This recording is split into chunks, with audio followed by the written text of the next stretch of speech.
Welcome to the spot where the pages come alive. Comix Couple Cafe, where the fun vibes thrive. Comics Dad's got the scoop, Mrs. Comics brings the flair. Pour a cup, settle in, there's magic in the air. Comix Couple Cafe, oh what a scene. From manga to movies and all in between. News of the world or a hero's big fight. Chat with us live on this Thursday night.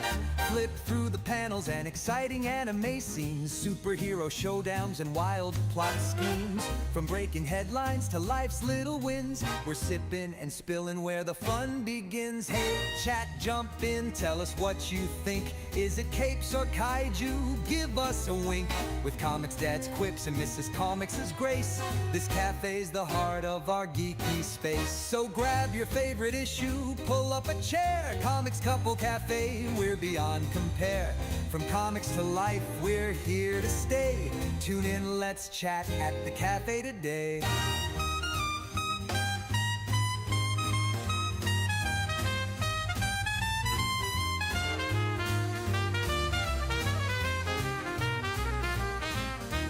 Flip through the panels and exciting anime scenes. Superhero showdowns and wild plot schemes. From breaking headlines to life's little wins, we're sipping and spilling where the fun begins. Hey chat, jump in, tell us what you think. Is it capes or kaiju? Give us a wink. With Comics Dad's quips and Mrs. Comics' grace, this cafe's the heart of our geeky space. So grab your favorite issue, pull up a chair. Comics Couple Cafe, we're beyond compare.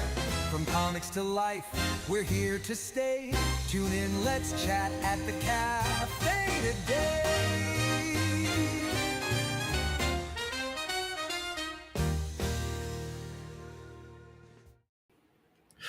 Hey everybody, Comix Ed here with QueenComixWife for another edition of Comix Couple Cafe. And why am I wearing these? I don't need these just yet. Don't feel bad. Well, I was wearing them to listen to the music, but I hope everybody's doing well tonight. Hello everybody in the chat. Hello to the 6 people on YouTube and the sole survivor over on Rumble. I hope everybody is doing well tonight. Let us say hello to the chat. As we highlighted before, we've got Shauna in the chat. Hey Shauna, how are you, Hola, lady? Shauna. Error of Fate said, hello fellow humans, I will be late. Panda Simone is here. White Devil Otaku. And as everybody is starting to filter in, feel free to pop into the chat, say hello. Or not, you could just lurk as well. We love our lurkers. But we definitely, part of the reason why we do this show is to hang out and interact with you guys in the chat. But we have a lot to talk about. I changed where the camera was, so I keep looking here when the camera's here, but I normally have the camera here. So and I'm looking here because I'm used to being here, and it's over here, and I look at here. So, but it's we have issues. We have stuff going on tonight. We have plenty of things to talk about. There's a whole bunch of stuff that's been going on.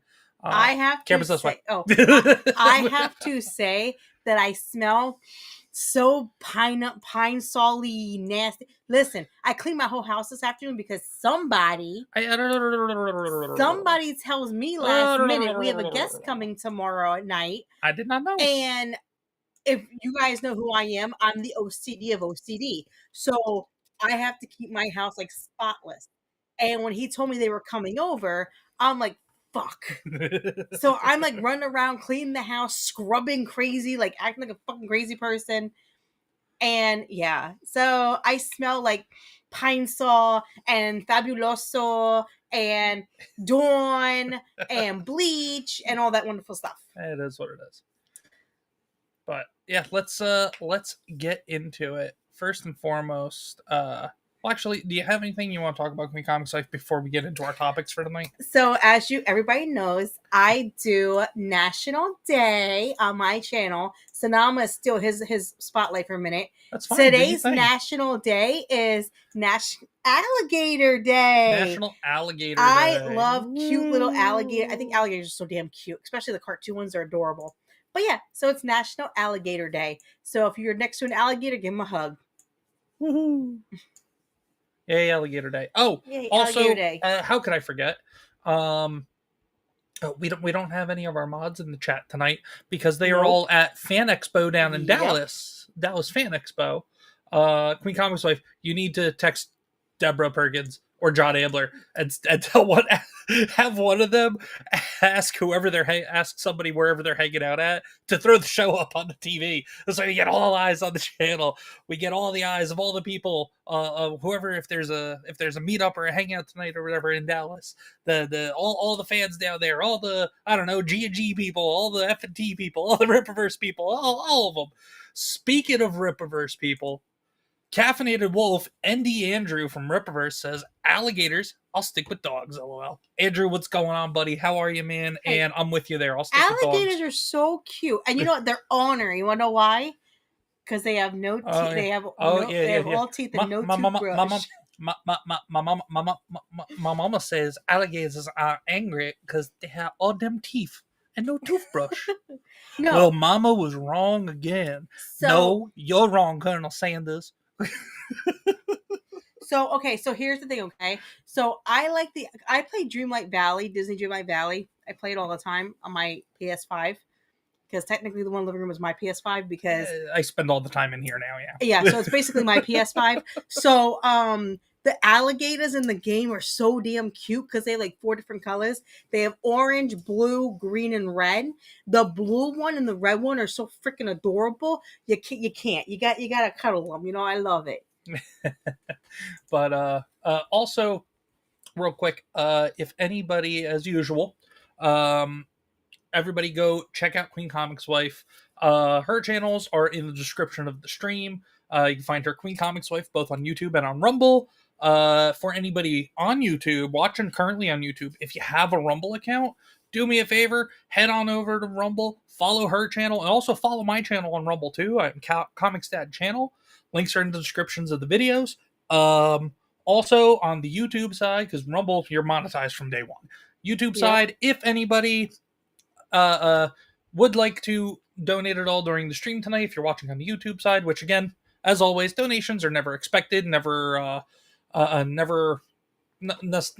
really like looked for or asked for. But if anybody is feeling generous and wants to donate to the channel to help out with whether it's the cost of EV Mux or just you like what we're doing, you want to toss us a buck and say, hey, here you go, guys, here's a buck and shout me out, or like, yeah, shout out for $1, why not? But links are in the description on the YouTube stream for all that as well. There's the Venmo, the PayPal, the Ko-Fi, and the Buy Me a Coffee links. Yeah. Oh, and speaking of Rumble, for anybody who doesn't know already, Hopcrop says, what's up, folks? What's going on, Hopcrop? How are you? Cheers. Oh, yes. Oh, by the way, for anybody who's new here to Comix Couple Cafe, so that'd be Hopcrop, that'd be Caffeinated Wolf, White Devil Otaku. I don't know if you've caught a Comix Couple Cafe or not before, but just in case you haven't, we call it the Couples Cafe because we drink cafe. We drink coffee. So or cheers, tea, Queen or Comics soda, whatever the hell or we got. something stronger if you want. But cheers to everybody who's here hanging out tonight. So Andrew, with your name, Caffeinated Wolf, that is appropriate, sir. So I hope you have a cup of coffee or espresso or something in front of you. But speaking of the Rumble side of things, real quick before we get into anything, John said about to meet some peeps at the bar, Riz Kit, and a few others. Very nice. Tell them to tell Riz, tell them all to put the stream on the damn TV at the bar, and also tell John to tell them all we said hi. But where was I? Andrew says it's wine night. Fair enough, Andrew. That counts. That counts. Wait, what? Andrew said it's wine night for him. Caffeinated Wolf. But that's fair. Whatever. Wine, beer. Wait, what kind coffee, of wine you drinking? Water, soda. Hopcrop says I'm having a buzz balls like a true degenerate. What kind of wine you drinking? Is it Andrew? Andrew is Andrew. Yeah. What kind of wine you drinking? But while Andrew's getting around to answering the Queen again. Since we were Pink Moscato. Oh, my favorite. There we go. Nice selection, honey. Andrew, if we ever meet up at a meetup or whatever, you and Queen will hit it off just fine. That's her favorite. Oh, so. Andrew, gotta tell you, there's a Moscato that El Mopillo makes. Tastes like grape juice. It is fabulous. You will get drunk very quickly off of it. You don't even know it's got alcohol in it. It tastes so good, but you get messed up quickly. Trust me, I know. Watch one of his videos. You'll see me that I was drunk. I think that was a gaming stream that you that were was doing a gaming that for, stream, yeah. yes. And I I was don't remember what wasted. game it was. Yeah. Anyway, now finally, I'm trying to get to important news for not just the Comics Dad channel, but for yours as well. White Devil Otaku said Red Bull and vodka. Nice. There you go. I don't do Red Bull. But yes, so as of, what was it, on Tuesday? Tuesday. Or was it yesterday? No, it was yesterday. It was Tuesday. No, it was yesterday. It was yesterday. Tuesday. No, it was yesterday. Yesterday, QueenComixWife and I both, I'm pretty sure it was yesterday. Tuesday or yesterday. Tuesday. Whatever. QueenComixWife and I both got very important and special emails in our email accounts. QueenComixWife and I have both been, after working hard over on the Rumble side of things for the last month for her, the last 2 months for me, we have both been accepted into the Rumble Creators Program. Yay! So what that means, basically, is that we are not going to neglect YouTube. We are not going to stop streaming on YouTube. We're still going to be streaming across both platforms, but it means that we are going to definitely focus some more efforts over on the Rumble side of things, because part of the program is we're eligible to make some money off of it, not just from Rumble Rants, which is the equivalent of Super Chats, and also from subscriptions/memberships. But also, it is an opportunity for us to make a little bit of passive income or a little bit of a side hustle. We would be, as long as we meet the requirements to stay in the program each month, we would be eligible for a small monetary compensation, regardless of how the channels perform, as long as we meet the minimum metrics they want. And then also, if anybody, I need to read more into the program, but like if anybody signs up for Rumble Premium through either one of our channels, we get like a piece of that action or something, I think. I don't know. But basically, if you have a Rumble account, please go follow us both. And if you have a Rumble account and a YouTube account, maybe consider watching us on Rumble for a little bit for the foreseeable future, at least as we try to grow our audiences on Rumble as well, because part of the requirement to stay in that program is 200 watched hours on Rumble every month. So it doesn't have to just be live streams. It could be previous streams or recorded videos as well, but we're definitely going to be trying to focus in We're real a little more on streamers Rumble. now, people. We are somewhat real streamers We're now. real now. We're not fake no more. Yeah. But hey, speaking of Rumble, Tiny Panda Face over on Rumble. Tiny Panda Face! But yeah, no, and the YouTube, all you YouTube folks who are here hanging out on YouTube, you guys are the bread and butter, really, because that's where I started. I started on the YouTube side back in December, and you guys, the YouTube peeps, really come through no matter what. So I appreciate you guys. Like I said, we're not gonna leave you out in the dust. I still love you guys, and we're still gonna show YouTube love, but neither one of us are monetized on YouTube, and that's not necessarily the goal, but it'd be nice to hit the goal. But for now, YouTube, we love you guys, but we definitely are going to put a little bit more energy into the Rumble side of things moving forward, at least for the time being. Tiny Panda. White Devil Otaku on Rumble says I'm in 2 places at once. Yeah, White Devil Otaku. Brimstone says, I know you're live, but I got a topic for you. Check your DMs on Discord. Was it that picture that you sent me earlier? Because if it was, that is hilarious, and I actually planned on showing it. Brimstone says, Hail QueenComixWife. I am learning Jersey. I can understand you. Oh, that's awesome. Yes! Keep doing it. So now, what were you going to say to Tiny Panda Face? Tiny Panda. You got to listen to this, okay? Our local library, because I take my daughter to the library to get books and stuff because she likes books. They have what they call a scale in. So, because like some of the moms at the library, they have a club where they're trying to lose weight. So I decided to step on the scale at the library because, me and you've been talking about, losing weight and stuff. And I've been really working hard on being good. I really have been. I have lost, since about last month, I have lost 17 pounds. Tiny Panda, I lost 17 pounds, baby. And I have not weighed myself because I haven't done anything. But I will start doing things. Just been busy with, as most people watching currently, between 13 people between YouTube and Rumble, as most of you probably know already. I'm in between jobs currently. Unfortunately, I lost my job at the beginning of the month, so I've been putting all of my time and energy into not just doing a few afternoon streams here and there, but the rest of my time and energy has been split between applying for jobs and just trying to catch up on time with Comics Kid number 2 and hanging out with her.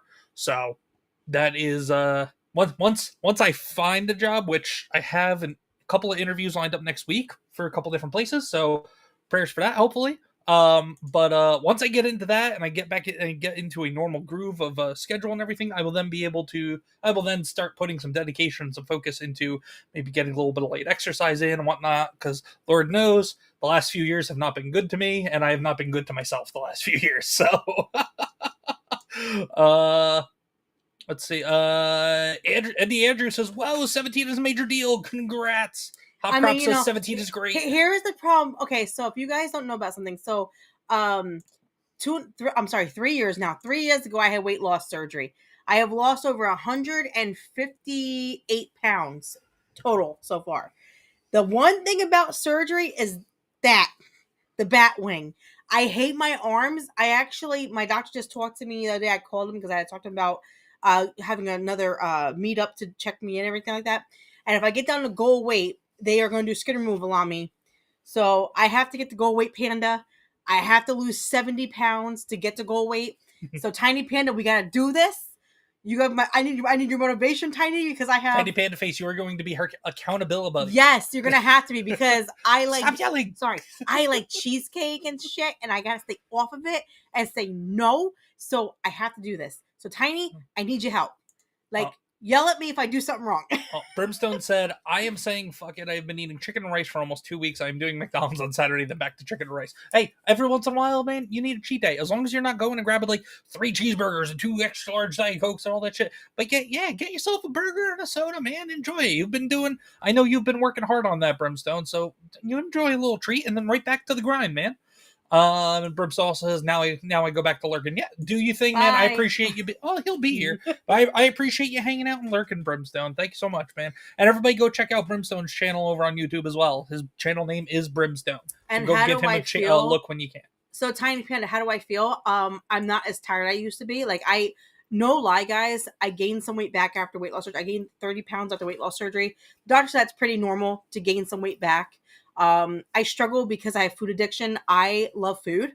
I have an emotional addiction to food when I'm very emotional or very stressed out. So I have learned to try to tell myself no to things. And actually, Tiny Panda, you're right. I use a lot of like 0-calorie Cool Whip and stuff like that because if I have a sweet tooth, I'll take sugar-free Jello and Cool Whip and sugar-free Cool Whip and mix it together. And it makes like a Jello like Cool Whip type thing. It's really good. So I'll do that once in a while. My thing is just I rack a discipline. I had better discipline, but I have lost the discipline and now I rack the discipline. So I need to find the discipline, and then I will be good to go because I will have more discipline. Hopcrop says you should convert to Eastern Orthodoxy. I lost 20 pounds over Lent. LOL. It's funny you say Eastern Orthodoxy because as most of you may have seen in the title of the stream for tonight, we do have some stuff to talk about that does impact people in a religious sense to some extent, but we'll get into that in a little bit. Let's get into our first topic though. We're going to be talking about, so everybody knows that last week was the official opening of Epic Universe down in Universal Orlando, and it's a big thing. QueenComixWife and I want to take the kids hopefully in the next year or two. It looks like it's going to be awesome. What? Money. I said hopefully. That's why I used the word hopefully.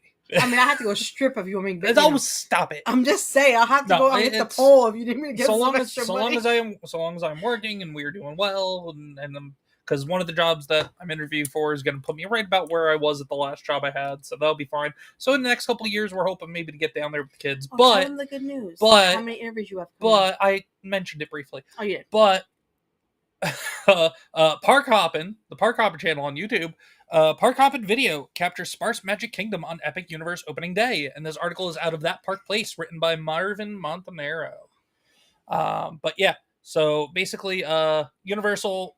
Brand new opening day, and Jay Drunk 3PO, he and one of the Park Hoppin' crew, I think, were over at Magic Kingdom during the same day when Epic Universe had its opening, and as you can see in this picture, and holy crap, just there, yeah, you can see this is just they actually attached the video to the article.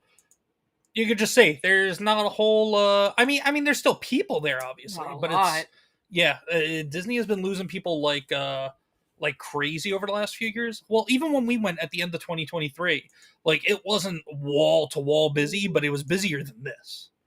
So I gotta try that. Tiny Panda's recommend that. Yes, I will get to that. But yeah, this is just an idea. I think this is over. This is still Magic Kingdom, I think, right? Yeah. This is the Tron ride, so this is still Magic Kingdom. Yeah. There's like nobody. That's scary. Like nobody there last Thursday for the opening of Epic Did they Universe. really make a doll of her? Seriously? I guess. Sophia will lose her shit. And then just kind of as it expanded through the weekend into Memorial Day crowds at Magic Kingdom disappear in 2025 as Universal Studios seems to win big over Disney World. Again, from that Park Place, but this article written by the man himself, WDW Pro. And oh, by the way, Jose Taco, I did see you in the chat earlier. I forgot to say hi to you, man. I love your name. Yeah, Jose Taco. I love your name. But hope you're doing well, Jose Taco. But yeah, Memorial Day weekend crowds were shockingly low at Walt Disney World in 2025. Magic Kingdom was so low on guests for Memorial Day that we decided to take photos specifically with shadows clearly visible. Why? Well, so that nobody could claim that we took these photos in the morning or the evening at a time where we're faking just how empty Magic Kingdom actually was, prepared to be shocked. So basically they went in the middle of the day, like probably right around lunchtime or middle of the afternoon when the parks are at their highest capacities. And yeah, this photo just says it all. This is the opening to Magic Kingdom when you first walk in, Main Street, USA. This is in the middle of the day. That's horrible. On Memorial Day when families and kids had off. So like maybe not necessarily people from out of state, but at least local people you would think would be there at least because the kids had off, or people from maybe surrounding states around Florida. But yeah, this just goes to show that Disney is in a bad place. It's like what we've all been hearing about and seeing about for years now. It's not being managed properly. Bob Iger and Josh Amaro and all the people running Disney, both on the entertainment and movie side and also on the park side, they just don't get it. They just don't get it. But let's go back onto this. Yeah, QueenComixWife, what do you make of all this? Disney's going under. Finally.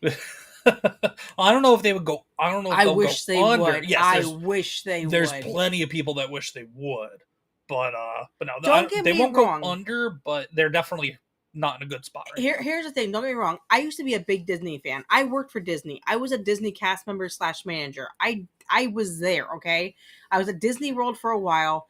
I love my job, but I'm gonna tell you guys, they started making me realize how much I actually started hating Disney. They treat people like crap. They lie about things. And then now they're doing all this crap, for children to watch and learn about things that we as parents don't want to teach our kids. I feel like some of the stuff they put into the shows and stuff, that is my decision if I want to teach my daughters about, the LGBTQ2Y, XYZ community. I don't know what the fucking letters are at this point. All of those, I'm just tired of Disney's bullshit. And honestly, I am ready for Disney to either go under or someone slap the shit out of them and say, you guys are fucking stupid and get better. Yeah. But looks like the chat has some things to say. Hopcrop says, how long can Disney keep on losing? Keep losing on every front? Not much longer. Long enough, as long as they can keep tricking the both the IRS and their shareholders on their quarterly earnings statements, saying that, oh well, we've made money here and we've made money there, when most of the money that they've made have been from companies that they own. So they're really just paying themselves. I will say the Abu Dhabi park, the Disneyland Abu Dhabi park that's supposed to be opening, they will make nothing but it will be pure profit for them. Because all that basically is a licensing deal. There's a third-party contractor out somewhere in Saudi Arabia and Abu Dhabi that is basically going to build the entire park, and basically Disney parks are just going to be consultants, and basically like Japan. Yeah, they're just basically paying for the licensing, and that's about it. So Disney is not going to be putting any money into it themselves. So that they will make up money there, and we'll probably start seeing parks like that popping up in places, and honestly it'll probably be better quality than Disney World itself. Yeah. But where was I? Jose Taco said, to be fair, this is packed now. I was looking at the wait times and they are at least 1 hour waits. But now, see, that's nothing, because when we were at Disney, I wanted to take the girls on the Haunted Mansion, and this was in September when we went. We went in September. There was a 3.5 hour wait for Haunted Mansion. So an hour is nothing compared to what we saw when we were there. Well, and even when we were there, the app showed the wait times. it would show wait times of like an hour and 50 minutes and stuff like that, and we were getting on the rides in half that time. So those wait times are not even necessarily accurate. More Disney magic to try to make it seem like they're busier than they are. Panda Simone said it was a special opening. The real opening, it was more people. No, Panda Simone, the grand opening of Epic Universe was, I believe, Thursday, but they purposely limited it to a certain amount of people. Now Epic has been quote unquote open for the last few weeks for like media tours and soft openings for like people that had connections or were invited by Universal. But last Thursday was the official opening, but they kept it limited to I think like 7,000 or 8,000 people in the park, just for not just that day. I think for most of the weekend, just because they wanted people to be able to truly enjoy everything in the park in a day, so this way they can then go. And it's great marketing because then it'll prompt or it'll inspire them to come back, and it'll inspire to tell other people how great the park was because they got to do everything in a day. Now now in a month or 2 months from now, when summer is in full swing, it's probably not going to be the case. That place is going to be jam packed, so it might be a different story, but it's marketing. Jose Taco said Disney Japan is the place to go. Still has that classic 1990s vibe. I wish we could afford. I just want to go to Japan. Period. I want to go to Japan. I just want to go to Japan. Period. I want the sushi. Hopcrop says if Disney goes under, it could create a huge vacuum for us indie creators. Yeah, for sure, Hopcrop. Both in the comics industry, because Disney owns Marvel. So if Disney goes under, they'll have to sell Marvel comics, and if they don't in a timely fashion, Marvel comics will go under. And yeah, it'll open up a vacuum. Well, actually, it may not open up a vacuum. It'll probably just open up a space for Warner Brothers and for Universal to just swoop right in and fill that void, in my opinion. My buddy's here. Oh yeah, Patty Quinn is here on Rumble. Quinn! Patty, what's going on, buddy? How are you, dude? Real Wade Nation Gaming Clips is here, says LOL. Hello. Oh, he says it's still empty.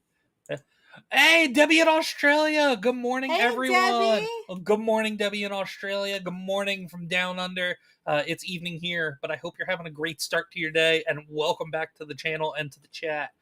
Tiny Panda Face said the wait times are lies. We didn't go by those times last time I was there. Exactly. That's what we were saying. Yeah. Yeah. And Andy Andrew said, I went to Japan my senior year in high school. Oh, Lucky that's you, cool. dude. I bet that was so cool. But yeah, so let me close out these.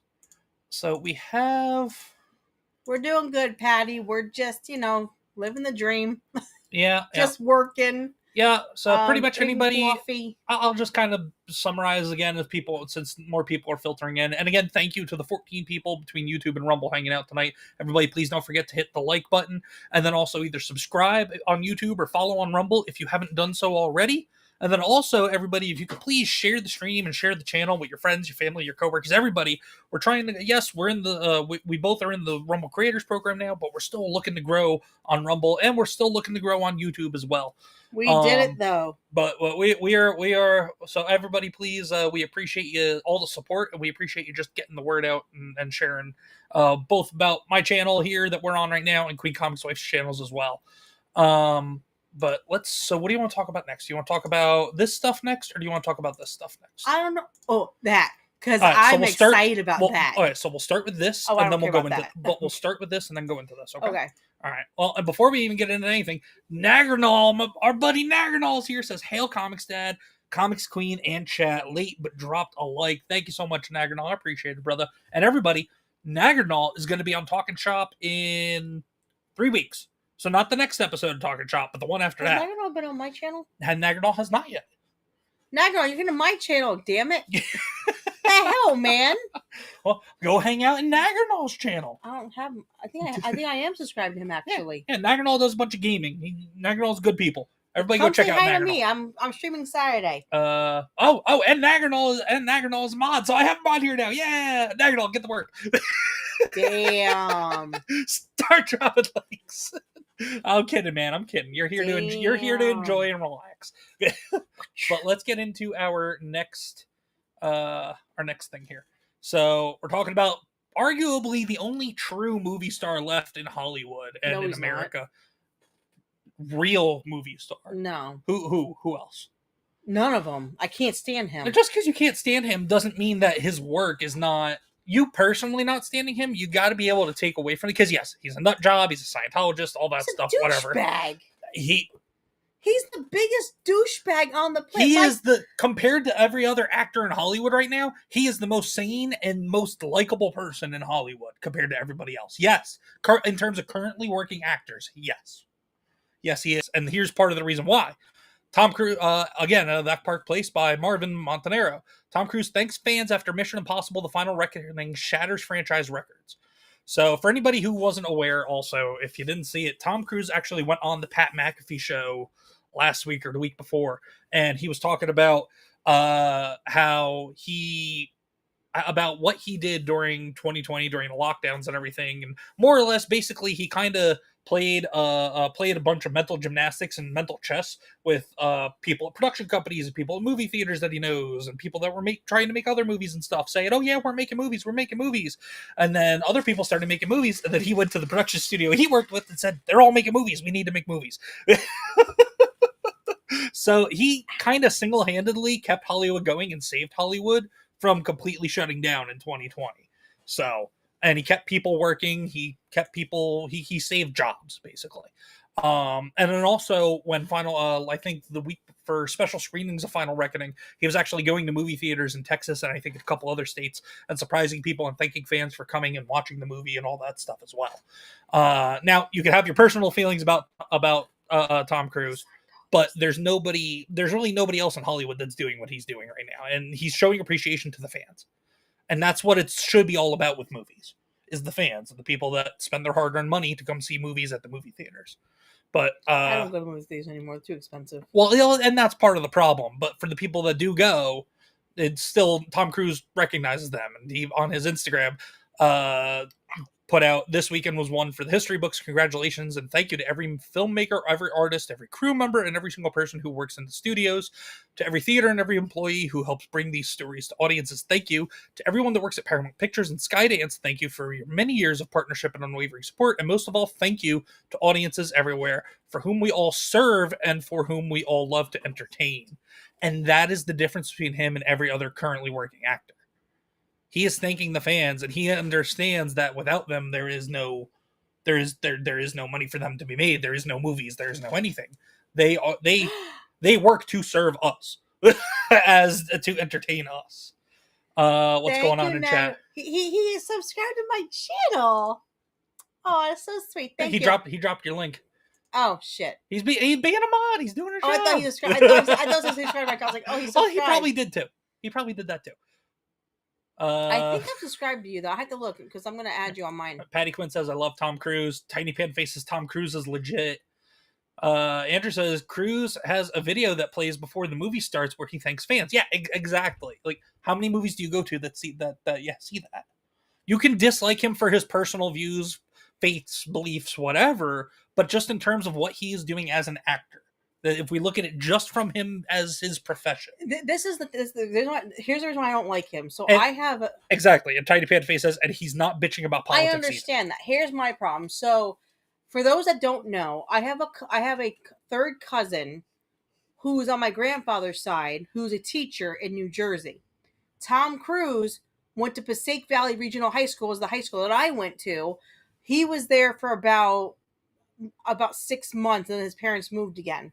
But while he was there, she said he was in senior year too. Apparently, he was the biggest douchebag on the planet. Oh, and this was also, 20 years ago?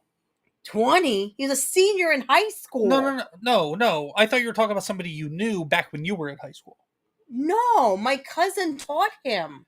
Oh, when he was in high school. Yeah, she was a teacher. You're talking 40 years ago. I'm just saying, though. People change over time. Oh, bullshit. What is it? Hopcrop said this man's thetan levels must be approaching 0 by now. He's coming back down to earth. Shellfrogs is here. Says, hey, Shellfrogs. Hail Comics and Queen in chat. Gonna listen as I lurk and drive. Yeah, be safe. Be careful. And then he was quoted as saying, I'd rather just people see the movie and enjoy, and we've had an amazing time doing it. It's been a lot of fun. I just want you all to enjoy it, enjoy this, and know everything is the culmination. It has come to this moment right now. And also this movie that came out, Final Reckoning, this was the final installment of the Mission Impossible franchise as well. So, which has been going on for 20 years? So if not, mid 20 some odd years, something like that. So that too. And then here we go. We see with box office records shattered and Cruise's humble thanks resonating with moviegoers, many are once again calling him the last real movie star. But whether the franchise's biggest mission yet can become its most profitable has yet to be seen, because I think the budget reported on it was something like $500 million, I think. So in order for it to break even, it has to make at least $1 billion worldwide in the box office. So it's going to operate at a loss. It's going to lose money. But I hope they do this movie. But if people are enjoying it and everything, that's a different story. But yes, so here we go. One of Tom Cruise's most memorable roles ever was the movie producer Les Grossman from Tropic Thunder, and that leads us into our next article. This one by Raven Redgrave out of That Park Place. There is potential for Tom Cruise Les Grossman movie as Hollywood's potential shift from politically charged films signals. He needs to be the head of the like he needs to be the main character. Tiny Panda Face, I agree with you. That's my personal opinion. This one over here, she judges celebrities. She says, to dude who gives a shit about what he was like as a kid a gazillion years ago. I was a stupid bitch back in the day too. See, I wasn't. I was just a nerd. People change over time. Andrew says Mission Impossible is my favorite film franchise. I loved Final Reckoning. Okay, man. Yeah, we went to see Lilo and Stitch last weekend instead of Final Reckoning because we have the kids. That was a mistake, by the way. If you're out there and Please you haven't seen it yet, don't go see it. Waste of money. Waste of money. That was $48 I just lost for no reason. Patty Quinn says Tiny sounds like my girlfriend, and she still says she's a bitch. Tiny, you're not a bitch.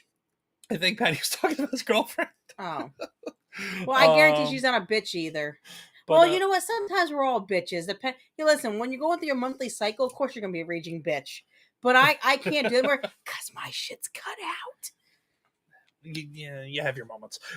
Anyway, but yeah, so Tom Cruise is reportedly in, quote, very serious talks with director Christopher McQuarrie about a new Les Grossman movie, potentially bringing back one of his most infamous roles from Tropic Thunder. I want them to bring this. Like, listen, okay, I don't like Tom Cruise, but I love him as this character.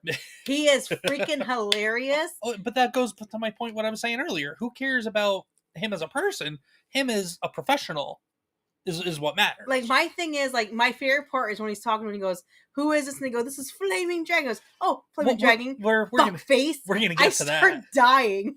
Yeah, we may get hit with a copyright claim, but let's not do it. We're gonna go over that. It won't be a strike. It might just be a claim. No, it's probably gonna be a strike. No, you gotta do much worse for that. But Hopcrop says Ohana means family. Family means enjoy. Enjoy foster care, bitch. I need to go study fish on the mainland for some reason. That's a good one. But that's a good one. Comics Day, get off the phone. Yeah. Well, no, there's somebody who's currently lurking and watching, and you know who you are. I'm talking to you. That's the sound I make when I say his name. So get on in this chat, damn it, and say hi. Oh, my buddy boy. Our buddy from back home. But Bitch, anyway, you better start talking. He's busy doing some other stuff. No, I'm just giving him a hard time. But anyway, so there's this tweet from Culture Crave. There's this tweet from Culture Crave in the article. Tom Cruise and Christopher McQuarrie are having very serious talks about a Les Grossman project. They riffed scenes with Cruise as the character while they were filming Mission Impossible.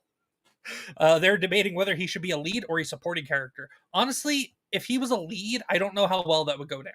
He serves well as a supporting character. If it was maybe just something again like Tropic Thunder, where it's like maybe a movie about a movie being produced, and he's maybe has a more prominent role than he did in Tropic Thunder, but just still not being the main character, I think that would be like the perfect fit. I feel like he'd be a really cool main character. And by the way, Tiny Panda, Tomby's coming to my house tomorrow. So stop being a self-righteous brat.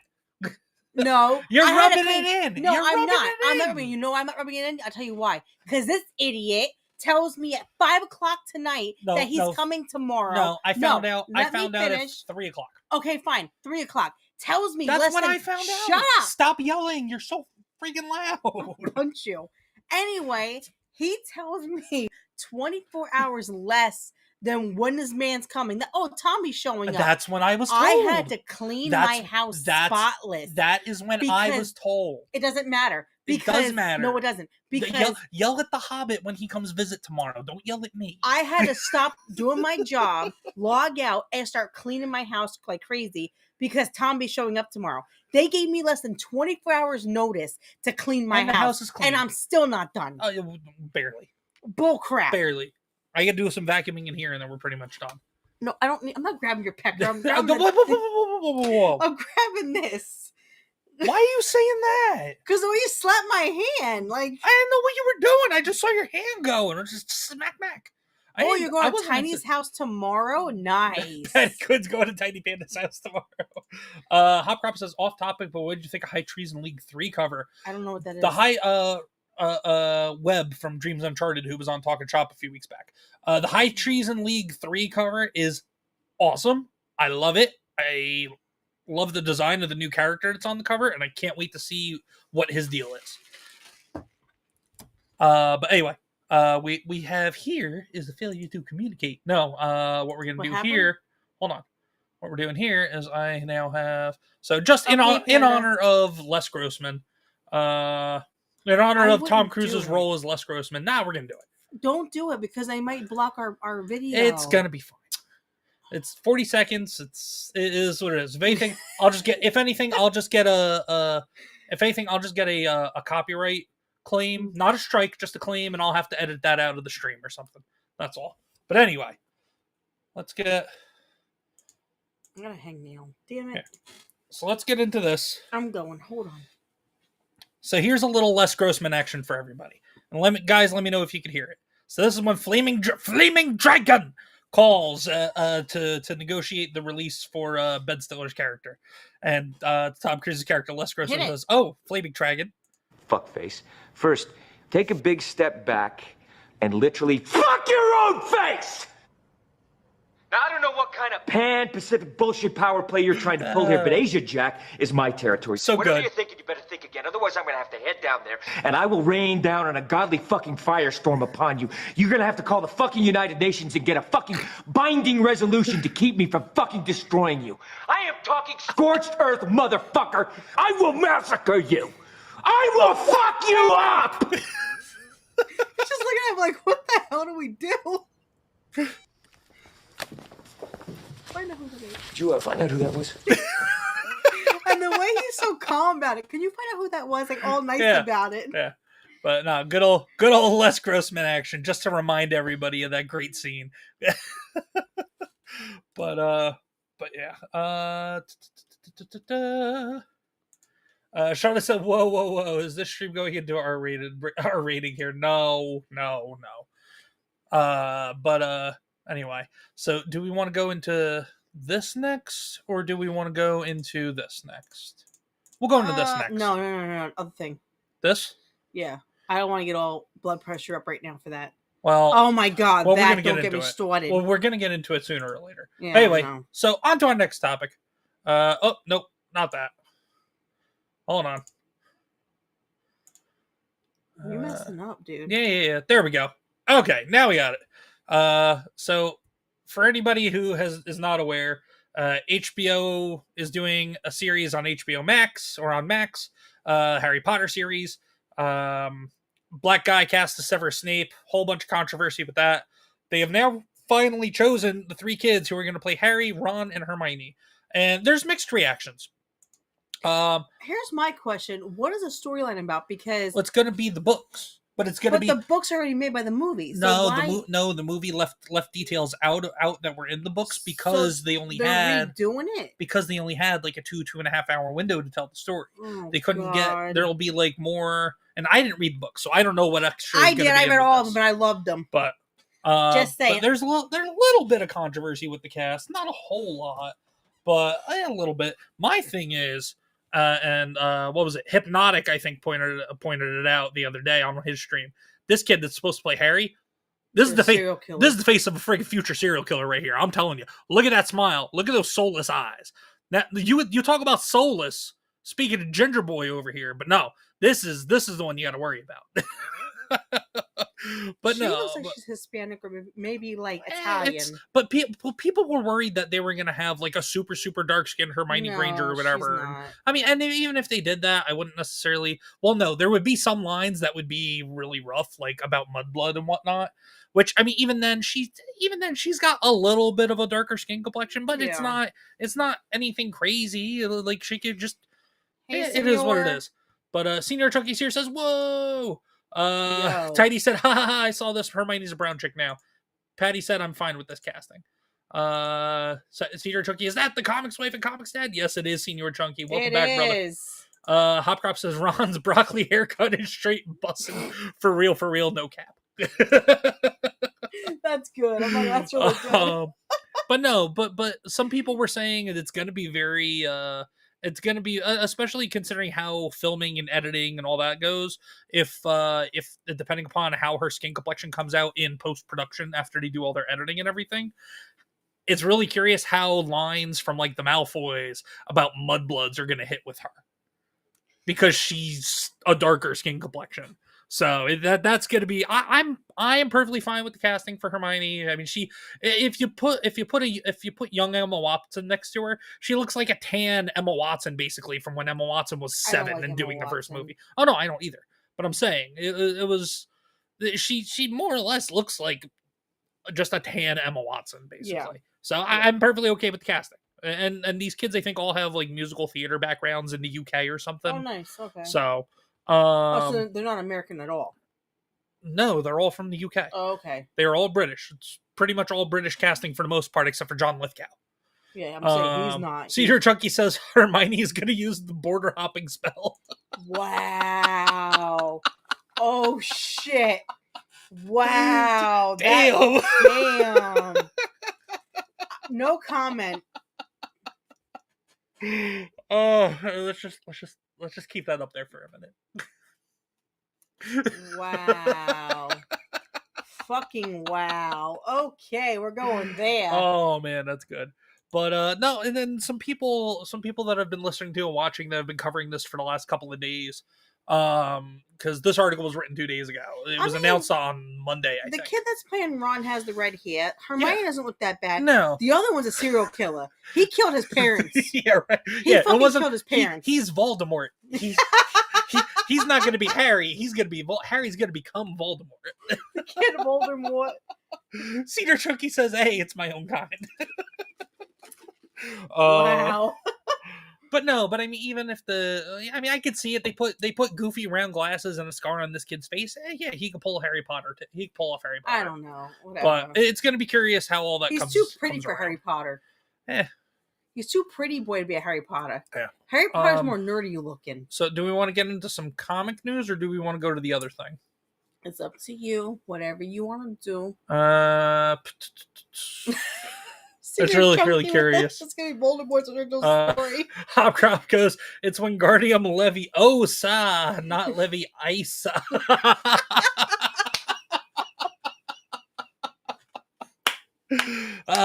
You know what? Now we need a storyline or a movie about the wizarding school in America. And to see what kind of weird liberal magic spells are being cast. But see, okay, here's the thing, like, okay, because that would be one that's cast at a liberal magic school. So for people who don't know me, I love to read. I'm a book reader. I love to read.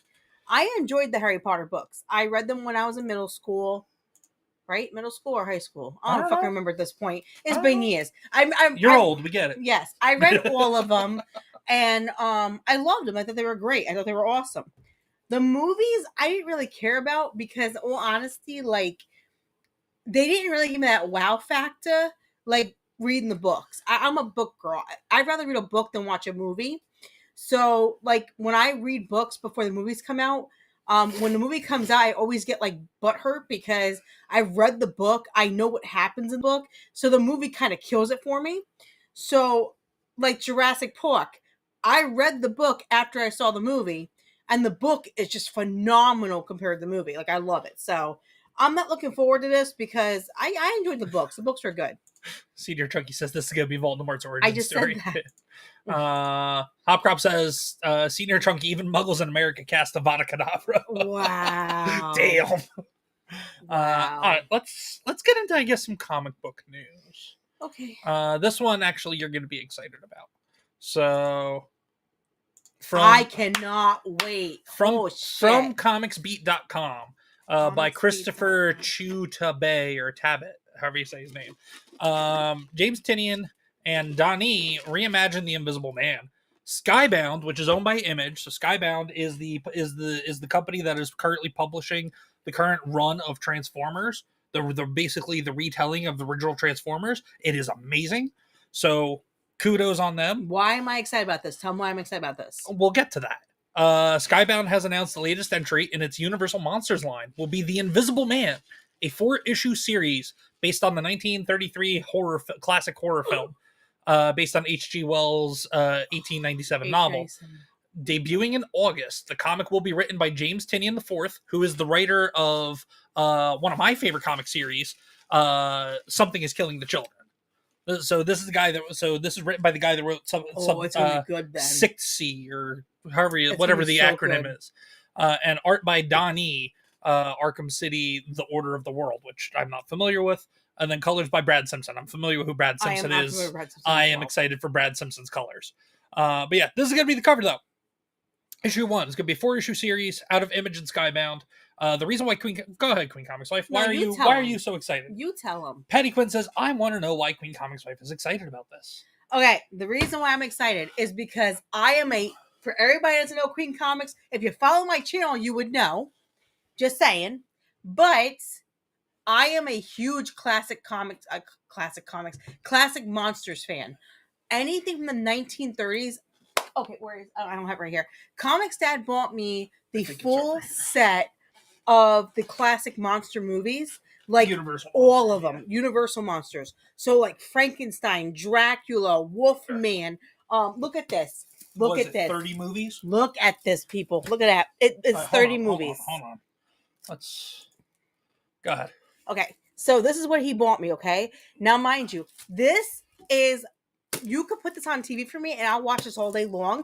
I'd rather watch this stuff than watch all the new shit.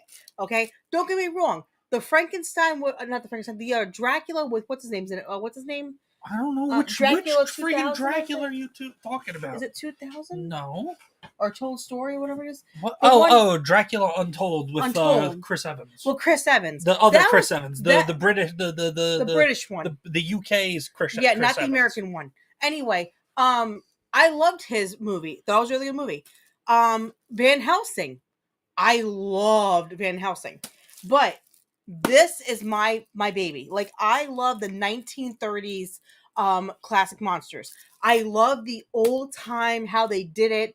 This was the right way when they did it. This is an awesome fucking gift that he ever got me.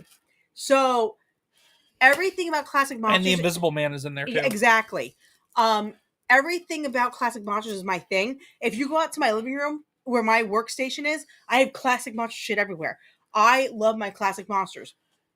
And I'm so excited because The Invisible Man is like my 4th favorite. So I'm excited about reading this because I am just like a diehard fan. Now, my favorite monster is the creature from the Black Lagoon. That is my ultimate favorite character. I love him. I wish I'd make a book about him. That would be freaking phenomenal. Well, they're not. They're doing one for the Invisible Man. I know, but which the Invisible Man, do more. Which I am not really about the classic Universal monsters. See, but I am. I know you are, and you just spewed about it. I know. Like when we go to Epic Universe, that is the one place I am going to. I am going to the classic monster area, and I'm not leaving for hours. Now I'm not nearly as big of a classic monsters fan as QueenComixWife is, but I am excited for this because the Invisible Man is actually one of the ones that I actually do like. So I am excited for this one. So I did read Frankenstein. I love that book. It is phenomenal.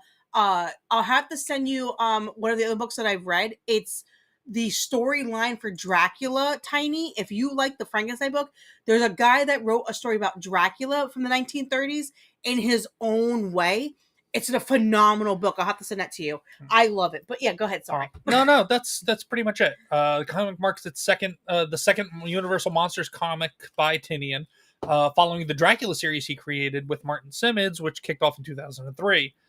So they're just more talking about just doing the Invisible Man and all that. I think this is, I love that. Yeah, I think this is just this is an alternate cover. Yeah, this is going to be one of the alternate covers. And so is this. I love that one. Oh, it's going to be hard to pick. Yeah. Oh, I love that one. We'll probably grab two. One for you and one for me. This one is the one I'll probably want. Beautiful. Yeah. Go down one more. Oh, it's the 1 in 75 incentive, so that means our local comic shop, if they even get it, they'll be selling it for at least $70. Go down. I don't like that. That's the 1 in 100. Yeah. This is the 1 in 50, so that'll probably be 40 or $50. This is the 1 in 25. That'll probably be $20. I like that one, and I like that one. This is the 1 in 10. We could probably get this one for cover price. And then this is just cover B, which we can get, and then this is cover A. I kind of like cover A. I like the other one better. The one with the well, cover A is by Donnie and Brad Simpson, who's doing the art. Other ones who's doing the art and the inks. No, there's different when there's variant covers. Typically, there's different artists that do. But the I covers. might get Brad Simpson. But this is Brad Simpson is the colorist. Yeah, I know. But I like his... Donnie or Danny, however you say the name, who I'm unfamiliar with, is doing the art in the book and also did the art for this cover. Oh, that's a hard decision. So what you see for this cover is going to be the art that we're probably getting inside the book. Damn. So, that's a hard speaking decision. of other comic books that are coming out, so. Andy Andrew, buddy, if you're still here. Oh, wait, hold on one second. Tiny Panface said, are you catching horror streams in the morning and evening? I catch him yesterday afternoon, or actually evening. I called him yesterday evening, and I told him that in the morning it's hard for me to watch him, but I work because of my work schedule. Like I listen to him, but I can't really talk in the chats because of my work schedule. But yesterday evening, I called him and I said, hey, hi. I said hi to him and talked to him for a few minutes. I love his work. I love horror stream. I'm just saying. Hail the horror stream over on Rumble for anybody. Follow him, people. If you like horror stuff, follow horror him. Stream. Tiny Panface, go ahead and drop horror streams link in the chat over on Rumble if you want. Excuse me. But yeah. So anyway, speaking of comics that are coming up, we had an announcement earlier this week, I believe, and like I was saying, Andy Andrew, buddy, if you're still here, here we go. Rippaverse announces Rippazine number 4. Rippazine number 4 brings 50 pages of jam-packed lore content from the Rippaverse, which just in-universe lore and features, villainous gossip and advice. So basically, like if you've read any of the previous 3 Rippazines, you're getting more or less the same kind of stuff. And we're getting a new exclusive story, like a preview story. This one is going to be called Catch and Kill.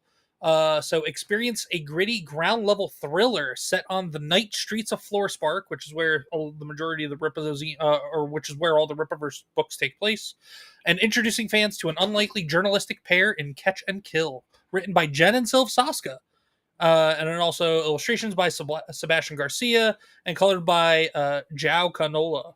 Hopefully, Andrew, I said João's name correctly, but. Yeah, Rippazine is a great way for Rippaverse to kind of test out new stories that they're playing around with in their own universe. That's where we got Carol Brown, our guest 2 weeks ago, our last guest here on Talking Shop. She wrote Dirty Deeds, which was featured in Rippazine number 3. So the Saskas, they write for Yaira, they wrote Bloodruth, and now they're writing a new story, Catch and Kill. And who knows, maybe it'll become the next big title over at the Rippaverse. But Tiny Panda Face dropped the link for Horror Stream over on Rumble. So if you're on YouTube and you have a Rumble account, go give Horror Stream a follow. Also, follow us on Rumble, Comics Tag, QueenComixWife. Subscribe to us on YouTube, Comics Tag, QueenComixWife. Like the streams on both ends, share the streams, all that good stuff. And more cooking videos are coming. Yep. And then what are we getting into now? Let's get into one more comic story before we get into our next thing. So one more thing out of comicsbeat.com, written by Tamur Dar. Frank Castle returns to Marvel Universe to reclaim the Punisher mantle this September. Depending upon I don't even know who's writing this. All I did was hear about this. So I don't know how I feel about this just yet, but for anybody who's unaware, back in I think 2022 or 2023, Marvel basically pulled the Punisher out of the Marvel comics. Oh shit. Punisher has not been featured in a Marvel comic in 2 or 3 years. And even then, he wasn't by the time they did that, he wasn't even really the Punisher anymore. He wasn't killing the killers. He wasn't going out and dishing out street justice to those who deserved it. He was, I think in the last story that he was in, he was like guiding kids through through like an apocalyptic world or something like that, and kind of being their guardian or something. Basically, Frank Castle was not really Frank Castle. He wasn't really the Punisher by the end of his story when Marvel Comics pulled the plug on him a few years back. But Frank Castle's coming back. So rejoice, Punisher fans. Frank Castle returns to reclaim the mantle this September in Punisher Red Band, a 5-issue. Oh, it's only a 5-issue miniseries. Well, probably because they want to test the waters. But 5-issue miniseries courtesy from the creative team of writer Benjamin Percy and artist Julia Oda. Or Otha, who previously collaborated together on the recent Helverine series. I don't know. It's more Marvel Comics. I don't trust anything out of Marvel Comics if it is not written by Jonathan Hickman.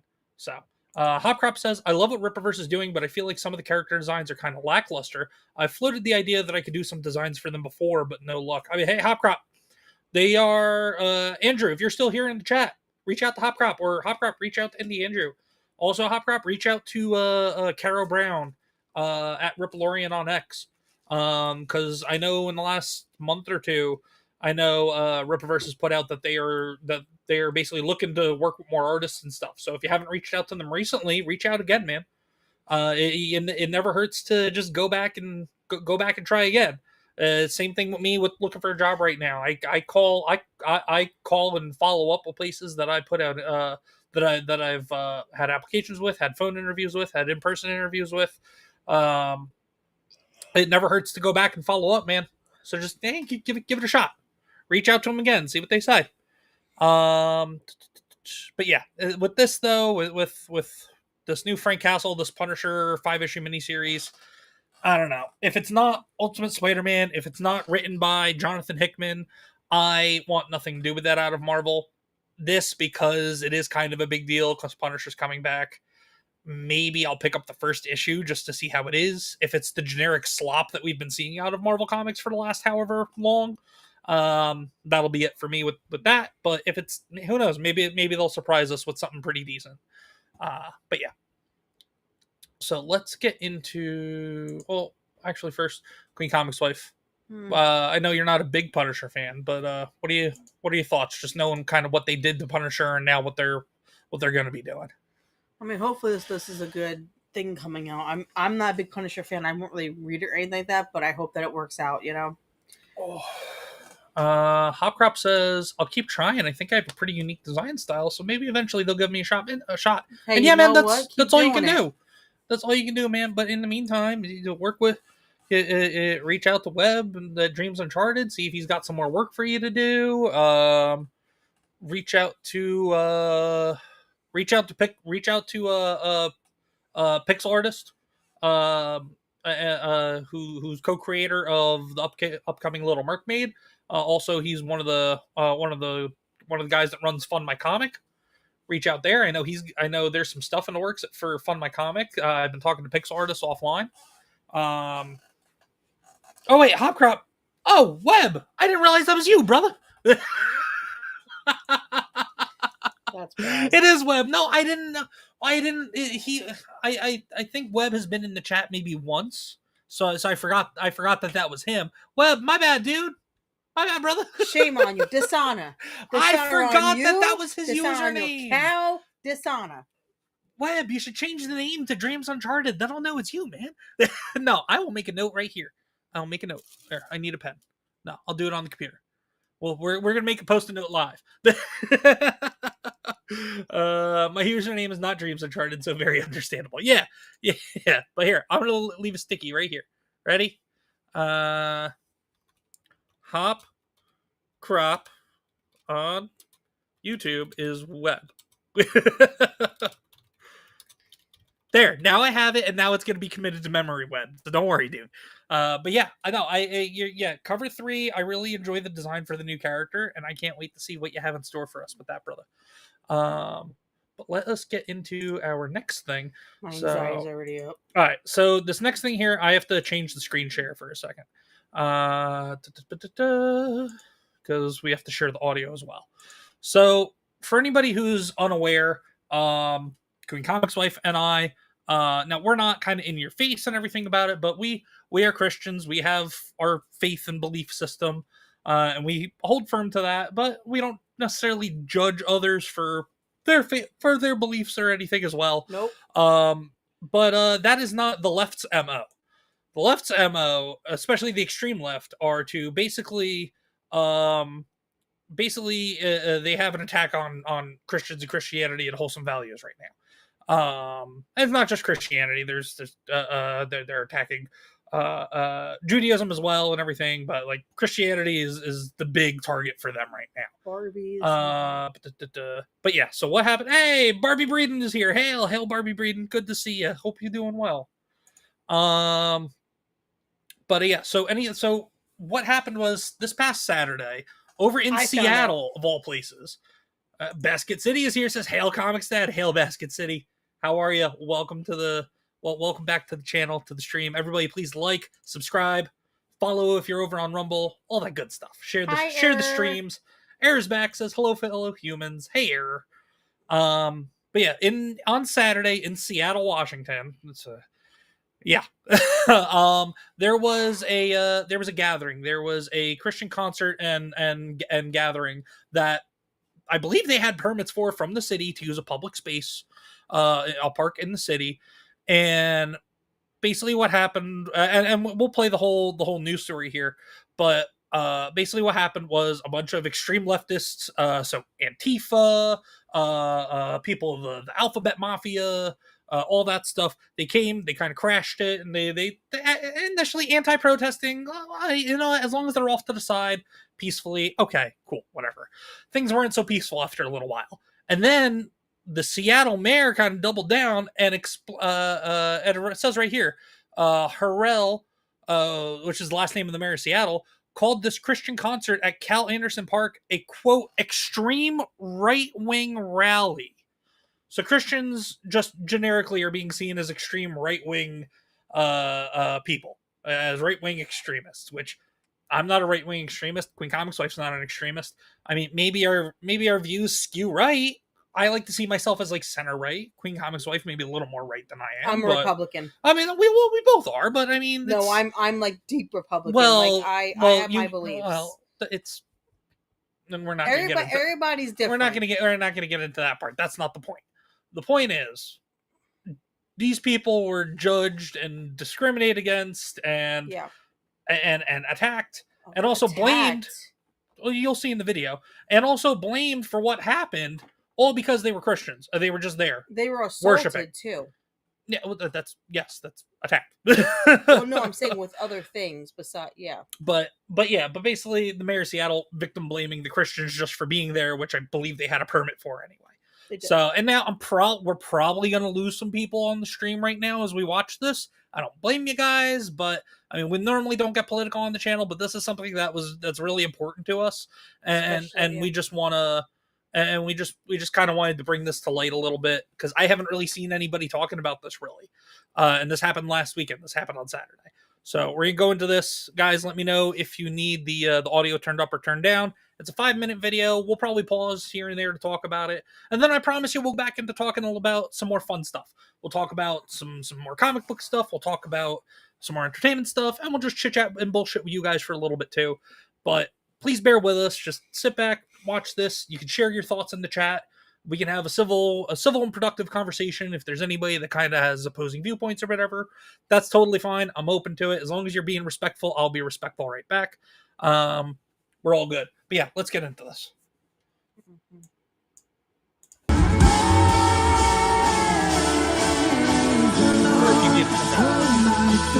Hundreds of Christian worshipers flooded Seattle's Cal Anderson Park Saturday afternoon to pray for the city and take a stand for traditional family values. You will not disrespect! That is what else is under attack right now, is traditional family values. The nuclear family. The things of that sort. A lot of things that you would think are common sense. But The blood especially against transgender ideology targeting children, all part of the May Day USA revival movement sweeping across the nation. And for those of you who don't know, Seattle is deep, deep, deep blue. But like Seattle also has the city of Seattle openly backs the alphabet stuff and the transgender stuff to the point of like incorporating it into like their school district and stuff like that too. From my understanding, from the little bit that I've read and everything. But yeah, so that's again, this is. So they were kind of protesting, but very peacefully with a concert. So Sound the alarm! Sound the alarm! Lift up your voice! But a time of blessing and praise quickly devolved into chaos. Far-left activists and Antifa militants tried to disrupt the concert. Pushing cops, fighting, absolutely insane. Throwing water balloons at the crowd, menacing attendees, and some activists even tried rushing the stage. I would say there's two kingdoms clashing here today. There's the kingdom of God, and then there's the kingdom of Satan. Which led to numerous clashes. So Tidy Panda Face says this was dumb because there are lots of people who vote Democrat who are religious that are eating their own. Yes, there are people who vote Democrat who are religious and who are Christians and everything. And I mean, depending upon their left leaning or liberal mindset, democrat mindset views, they can, yes, they're still Christians, and there are some things that are hypocritical that some of them may believe in, and I'm not going to get into it, but basically I'm mostly talking about like reproductive rights and also things like the transgenderism and all that stuff. So if they're religious people on the left that fully back that stuff, well, then how religious really are they? Well, it's not even about religious. It's really more just it's making them hypocrites. Because how can they say that they believe in something that doesn't believe in what they believe in? Yeah. Or what they think, what they're supporting. So not necessarily going into saying, well, it's all evil and all that stuff, which I mean, I've been vocal about it. I've been vocal about it on my X account. Like, I don't agree with the majority of this stuff, but like, I like to see myself as a right-leaning centrist. So there's some things that I can see and some things, but most of it, I definitely don't agree with. But yeah, no. But to Tiny Panda Face's point, though, yeah, they are eating their own, especially because they're in Seattle. Just because there are Christians here, that doesn't mean they're not registered Democrats. It doesn't mean that they didn't vote Democrat in the presidential election or their local elections. They could just be Christians there for a concert to kind of protest one specific thing that the left believes in that they may not necessarily believe in, but they still maybe have all their other views that they support in terms of the Democrat Party. So yeah, it very well could be that this event, it was a lot of the left eating their own here potentially. So no, I 100% agree with that. Patty Quinn says, my mom, dad, one brother, two cousins, they are religious and vote Democrat. And yeah, absolutely. And they can't, because maybe there's other things that they agree with the Democrat Party. I don't agree with everything with the Republican Party. Actually, the Republican Party, I'm very pissed off at right now. I'm very pissed off at the GOP, the rhinos specifically. Like I said, I see myself as somebody who votes for whoever has the country's best interest at heart. I do not vote red just because blue is bad. I vote based on issues. I don't vote based on party. So that's just me. Hop Crop says raising kids in the current year is worrying, man. There's so much evil that's being pushed. Yep. Yeah. There's stuff that's being pushed in schools and all that stuff, and all around us. That it's tough if you're not. I don't want to say on top of your kids, but if you're not just basically being attentive with your kids, it's you could lose them pretty quick.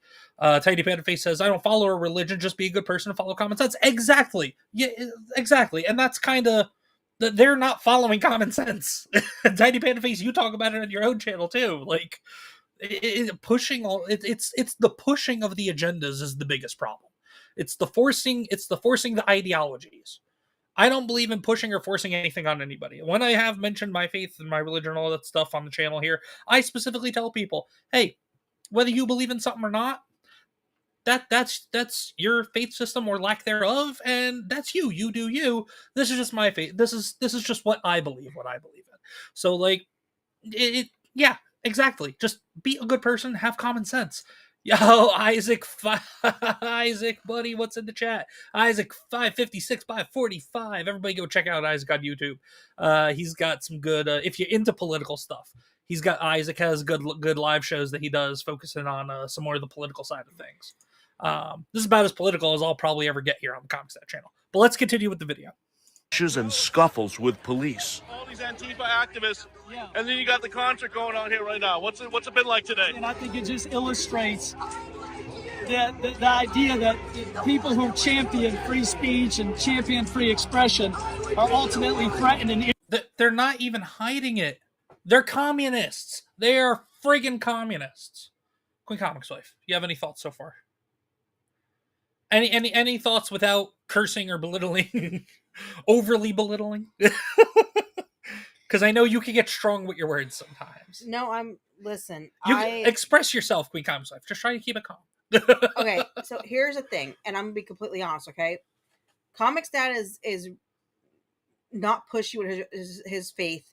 I don't call it religion. Religion is not a word for me. It's called faith. Yeah, I call it more faith than religion. Yeah, I have faith. So here's my thing. I am very in tune with my faith. I may curse, I may act stupid sometimes, I may mouthy, but at the end of the day, I pray every single day. I pray twice a day. You know, I'm fully a follower of Jesus Christ. And it's been getting us through. Yeah. And I tell people, this is what I tell people on my channel. I'm being honest, this is people on my channel. I always say this. I bring up my faith because I tell people how it changed my life, but whatever you do with your life is all for you. Don't get me wrong. I'll still pray for you, and I'll be like, I pray that you'll be okay and everything. I will never judge you for not being a Christian or Catholic or Muslim or whatever. I will never judge you for any of that stuff. I just tell my thing because it changed my life. 11 years ago, I accepted Christ into my heart, and I became a different person. I see life in a different way. So for my faith, it means everything to me. This really upset me because, see, when they say that they threw water balloons at them, that was not the whole truth. They were filling urine and throwing it at people. There's more to the video too. I understand that. They were taking urine water balloons and throwing it at people. My thing is this. This is my problem. Just because they're praising Jesus in the park and they're lifting their faith and they're saying we love Christ, what's wrong with that? But then the LGBTQ, hold on, let me finish. But part of the reason why they were there though was as a peaceful protest against a lot of the transgendered policies that the city has taken on. I understand that, but at the same time, I don't believe in the transgender stuff. No, neither do I. I'm just saying that's why they decided to show up. I understand why they were there, but they had a permit. They were there for a reason. They weren't bothering anybody. These people came out of nowhere and started assaulting them and started cursing. They're wearing Kill Elon Musk shirts. Yeah, it wasn't. And Isaac says, what is it? The commies hate Christ so much. It wasn't just the communists that were there. There were people of the Alphabet Mafia there. Yeah. There was Antifa there. Like, maybe they are all communists. I don't know. But, like, there were different groups that kept showing up. So. And I'm being serious to everybody, okay? I understand people have their own beliefs. I will never push my faith on you. I will never do that. But somebody who loves Jesus as much as I do, you guys don't understand something. 11 years ago, I was homeless. I had my life all messed up. I didn't know what I was doing with my life. My life was lost. Okay, I was lost. Jesus came into my heart and changed me fully. I live a humble, peaceful life now because Jesus came into my life. So at the end of the day, my faith is my number one priority before anything else. I pray every single day. I thank God every day for what I have. Even if it's not much, I'm so humble and so blessed to have it. And you know what? This really bothered me because why are we being attacked all the damn time? You know, if we went after a transgender person, it's, oh my gosh, like how could you do this? But when they do it to us, it's the mainstream media. Oh well. Tiny Panface said, "This is why religion and politics need to be kept separate." Yes. Well, yes and no, because our country's politics were founded on the basis of freedom of religion. It A lot of was. a big part of the reason why people fled England to come to the colonies were because in the colonies there wasn't as much of an iron grip on with the really strict and restricted laws that England had back then. So people came over to the colonies because there was more freedom of religion over here. Now, I mean, it was still Christian beliefs, but it was in terms of Protestant versus being Catholic, being like, I think whatever the other denominations of Christianity were that were around at the time. So our country is based on religion, but our country is also based on the right to have a religion. And so, yes, I do agree that religion and politics need to be kept separate for most cases. There are some things where it's religion sometimes informs political opinions. And is that right? Maybe, maybe not. But who are we to decide that, though? But regardless, though, the way that I kind of look at it, and QueenComixWife, I'm pretty sure you'll agree with me. Like, Tiny Panface, not necessarily to single you out, but you just happen to mention that just you don't really have any kind of religion or no kind of like faith-based system that follows a religion or anything like that, and that's perfectly fine. And you do you, girly. We love you. We absolutely love you. But that doesn't mean we're not going to pray for you. And maybe one day, if you're willing to and you're interested to hear about some stuff, we'd love to talk to you. But if not, that's fine too. We would love for everybody to have God and Jesus accepted into their heart and all that stuff. But if that's not something you want to believe, that's fine too. We're not going to judge you for it, and we're still going to be friends. And there's nothing wrong with that.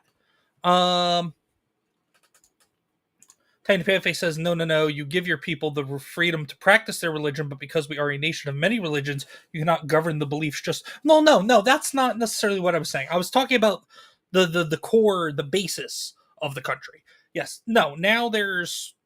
And other religious beliefs, depending upon certain laws and things like that, maybe should be taken into consideration, not just Christian faith. But like in terms of like trying to restrict things or something like that, that's more what I was saying, Tiny Panface. Like religion and politicians will do the same thing as well, whether it's Christian faith, Muslim faith, Jewish faith, whatever.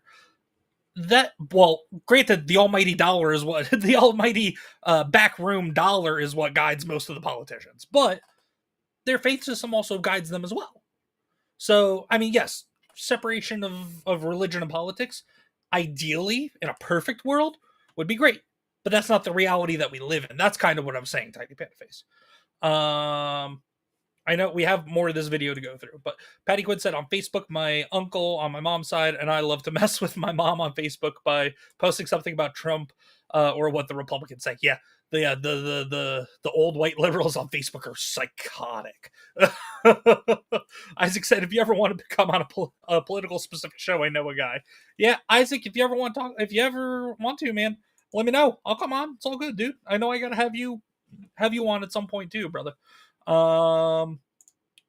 Jesus Christ is the way. Many denominations are flawed. Christ is my everything. Yeah.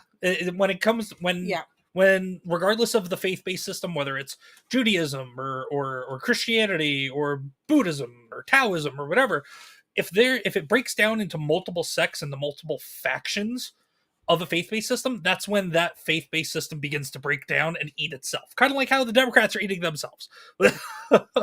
So regardless of the religion, denominations of any religion is flawed. Yep. And I totally agree with that because we go to a church where... it was the Puritans that fled Church of England for oppression. Yeah. We go to church with a lot of hypocrites. And my faith is from the Bible.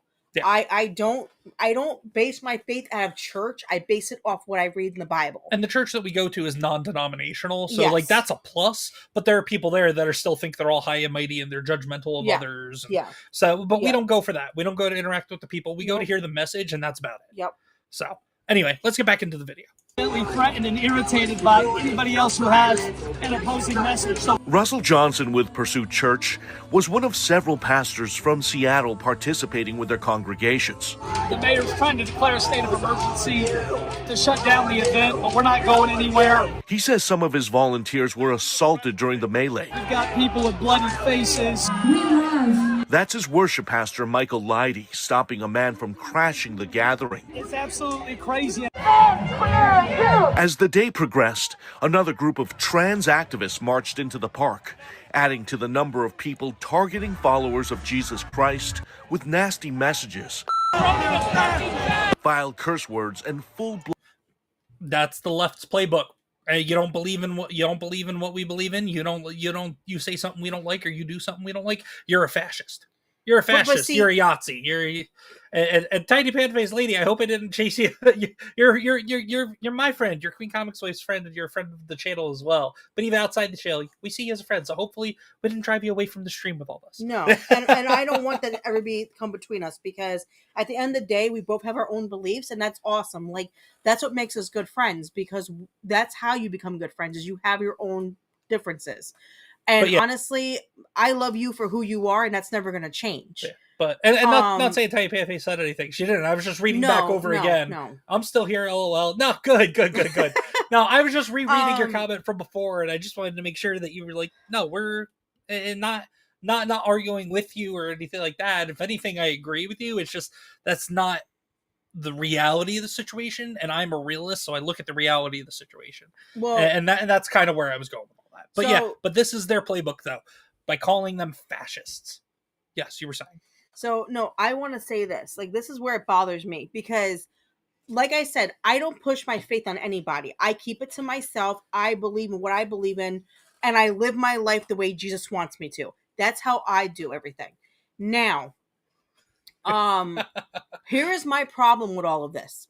So, real quick, she says, I'm from NYC, bro. I've been surrounded by lefty morons my whole life. I'm still friends with all of them. No, I know. That's okay. You were saying. So here's my problem with all this, okay? It's okay for them to get pissed off about us Christians, praising God and everything. But here's the problem I'm having. So last year, Comix doesn't know about this because I didn't want to bring it up to him because I knew he'd get upset.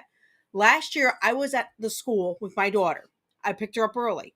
There were PTO moms in the hallway. They were trying to get the principal to put litter boxes in the bathrooms. Oh, Christ. Because their kids identify as animals. So then I turned around and said, I will not vote. That's a whole different thing than what we're talking about. But no, let me explain this, though. I'm trying to explain something, though. But this is you don't have to yell to explain. Sorry. So this is what I'm trying to say. So I turned around and I said, I don't believe that we should be doing this, because first off, I don't want my daughter exposed to all this when I should have that conversation with my own daughter. You are not the parent, I am. And the liberal mother turns around, her blue ass hair and her, pride shit on. Well, that's the dead giveaway is if they have blue hair. If they have blue or pink dyed hair, that's the dead. Well, I'm just saying that's the dead giveaway. So she turns around and she goes, why are you being so racist towards us? I'm like, what are you talking about? She's like, you're so. She said racist. She said yes, she did. Oh, I was like, what? She goes, because I'm a lesbian mother. I'm like, I have said nothing about you being a lesbian mother. Also, stupid. You didn't say anything about race. I was like, I'm fucking talking about the litter boxes in the bathroom because my daughter doesn't need to understand this yet. She's fucking 8 years old. Who gives you the right to try to tell the principal how to tell our kids to live? First off. Secondly, I'm a mother, okay? Yes, I'm in a straight relationship. Yes, I'm a Christian because I had a cross on my neck. That's why she got all offended. Yes, I'm a Christian. But at the same time, if you came after me, I can't get upset. I can't yell at you, but you can do it to me. And that is the problem I have with these people. It's okay for them to go after you, but if you say anything, they get butthurt and they start flipping out and going crazy. I'll just say one thing. I love the MAGA gays. Trump loves the gays. He loves the gay people. He loves them. They're great. They're a huge part of his base. But no. MAGA gays are great. Way to go. No. But anyway, yeah. And one last thing I'm noticing here in this clip, if you look in the upper left-hand corner, The American flag the is upside down flag. These people also hate America in general, so that's part of the problem as well. But anyway, let's continue. Blown debauchery. But even with the taunting, middle fingers, and disparaging comments, Folake Kellogg says prayers of love and forgiveness were sent to their attackers on the other side. Not only do we come here to show the love of God, but we hope that by the time we are done here, that the atmosphere in Seattle will change. We will be setting back up the fence line, and any counter-protesters are going to be escorted back behind it. Officers eventually put up a metal barricade, separating the violent mob from concertgoers after more militants tried to breach the police line. When all was said and done, 23 people were hauled away in handcuffs, one officer injured, and a city left in desperate need of healing and leadership. Yeah, we're going to get into the next part about leadership, but just real quick, let's get through some of the comments. Isaac said, I have experienced this stuff before. We have had Christian gatherings and had people throw stuff at us and swear at kids and stuff. The hate towards Christians is real. It really is. It is. Absolutely is. It's always the blue hairs. Yeah, it is. Blue hair and pink hair. Those are the things you got to look out for.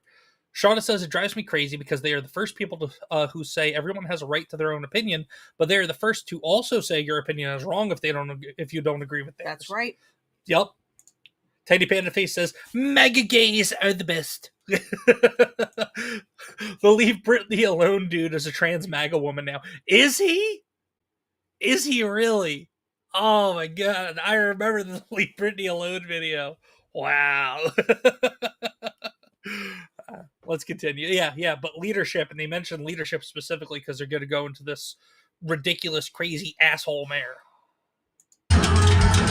Instead, Mayor Bruce Harrell sent out a controversial statement that appeared to be more divisive, calling the Christian concert an extreme right-wing rally that went against the LGBTQ values of the city. That one with green hair. Implying the peaceful worshipers brought this on themselves over the weekend. Harrell also questioned why a permit to use the park was issued to the group. I think they're going to have changes. This got the attention of the Trump administration. This is the president's. So the mayor was asking how they got a permit because they're legally allowed to obtain a permit. They weren't there to promote hate. They weren't there to promote violence. They weren't there to rally against the country or against the government or anything like that. They were there for just a gathering for their freedom of religion and their freedom of speech. But that's these extreme left politicians' playbook. And that's what all the sheep that believe their stuff go into or follow as well. Can I please say something? Yes. Okay. But here's my problem, okay? They do all this shit and they freak out and everything, but yet they can go on YouTube, on kids' YouTube, and these trans assholes are pushing this shit on our kids, telling our kids it's okay to be a boy or a girl if you don't feel like you're this or that.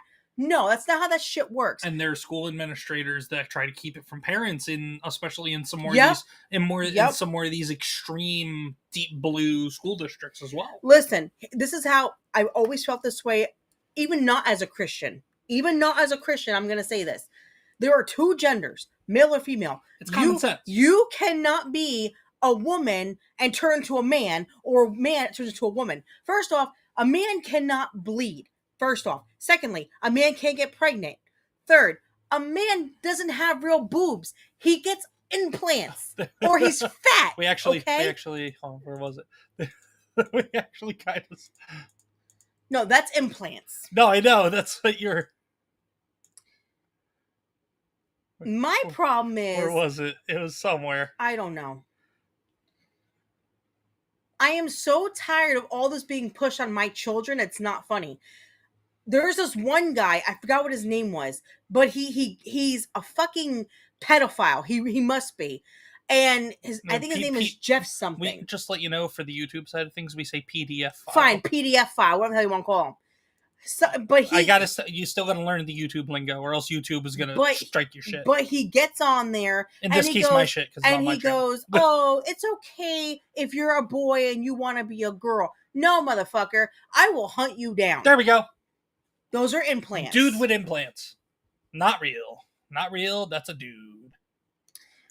And I'm just saying, it offends me as a woman that a man tries to be what I am. Because I'm sorry, who the fuck wants to be a woman? First off, we bleed for 7 fucking days and we're still alive. Wow. Just saying. Secondly, we cramp. Who the hell wants to deal with that?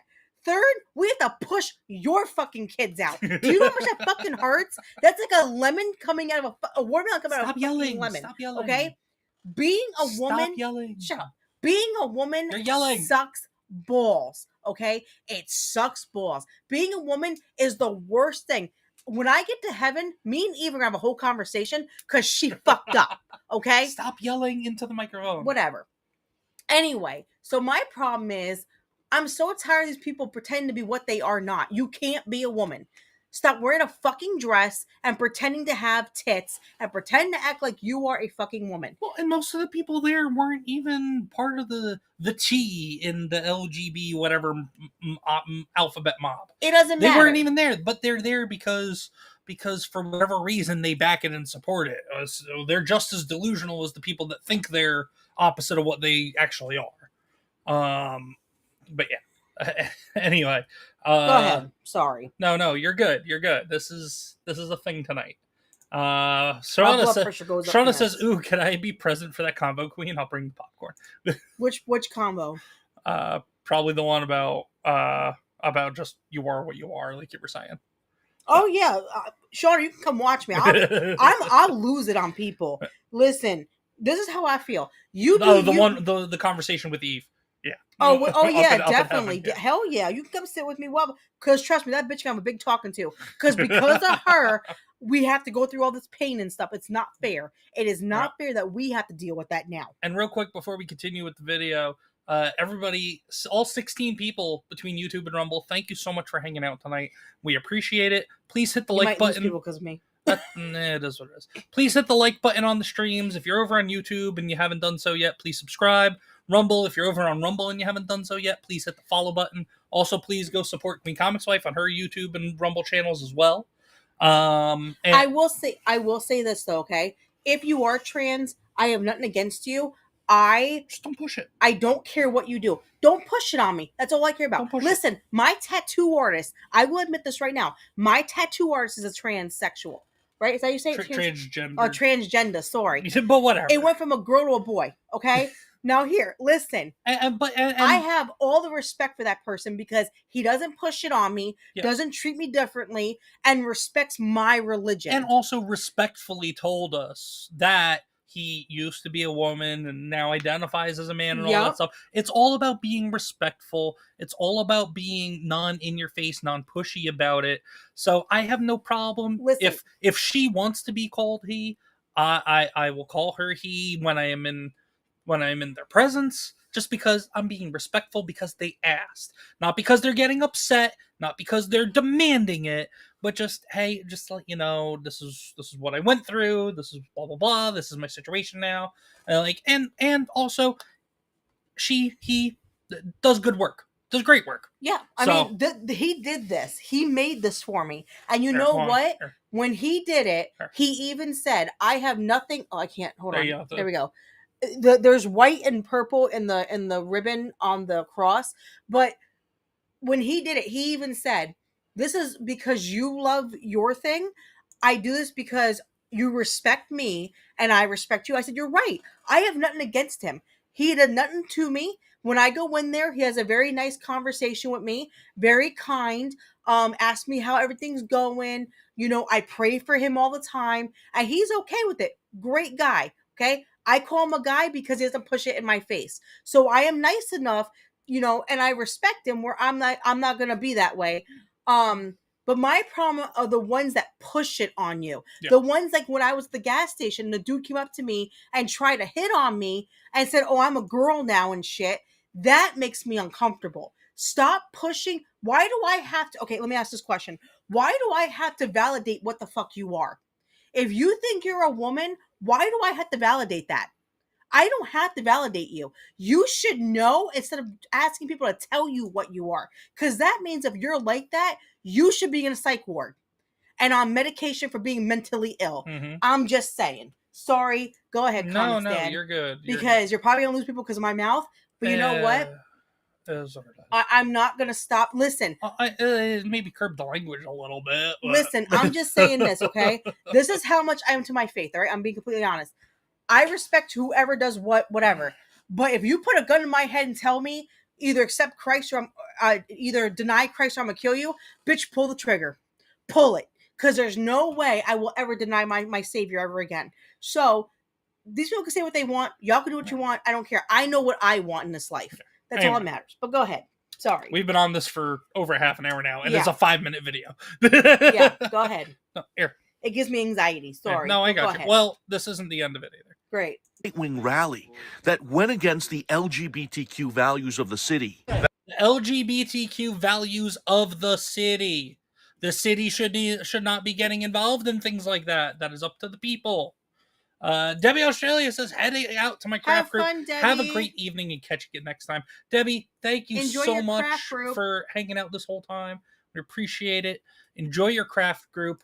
Debbie, I'm learning how to crochet now. And as I say, as always, Debbie, when it comes to you and to our buddy T. Davidson, who lives down in your neighbor down in New Zealand there. When you step outside, take the flamethrower with you. Be careful, because everything is trying to kill you, even though you claim it's not. I don't believe it. Send me a spider. Send me a spider. No, you are not sending a spider. Debbie, they have something called peacocks, jumping spiders by you. Send me one. No, we have enough here already. No. Anyway, let's move on. Continue the video. That one with green hair. Implying the peaceful worshippers brought this on themselves over the weekend. Harrell also questioned why a permit to use the park was issued to the group. I think they're going to have changes. This got the attention of the Trump administration. This is the president's agenda. Assistant Attorney General for Civil Rights Harmeet Dillon wrote on X, to deny a group a permit to pray in a public space because of crowd reaction is the classic heckler's veto, which is barred by the First Amendment. Seattle's mayor clearly needs an education in viewpoint discrimination. Yeah, the Seattle mayor's office is good. The city of Seattle is going to have a lawsuit on their hands, basically, probably.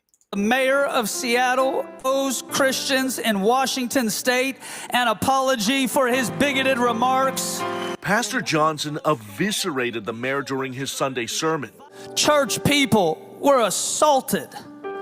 And the mayor of Seattle has the audacity to blame Christians for the violence. And is mobilizing hundreds of evangelicals. And that's the problem. He was blaming the people who were peacefully gathered for the eventual, I wouldn't say it was extreme violence, but yeah, you could look at it as violence. It's still the unwelcome physical acts that were carried out by the extremist morons that were there. And he's blaming the people that had a right to be there and were gathered there peacefully and just enjoying concert and just, yeah, free speech and freedom of religion. But yeah, he's gonna be voted out of office, quite possibly.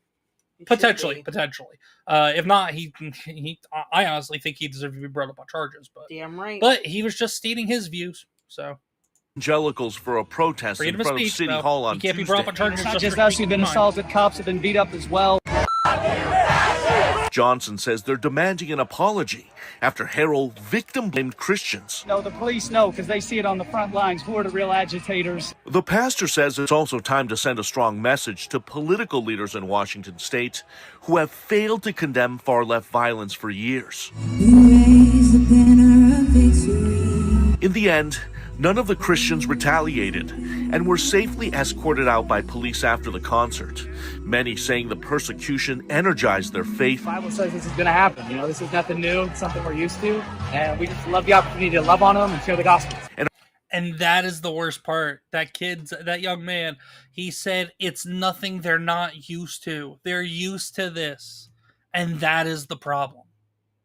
Regardless whether you're Christian, Jewish, atheist, whatever. It's not okay. This is not okay. But specifically, yes, Isaac said earlier in the chat that Christians are under attack. Christianity is under attack worldwide. It is. It really is. It's. I don't see any other faiths as under attack nearly as much as Christianity is. Should any faiths be under attack? No, not really. There's no need for it. I mean, there is one particular that I have my opinions about, but that's about it.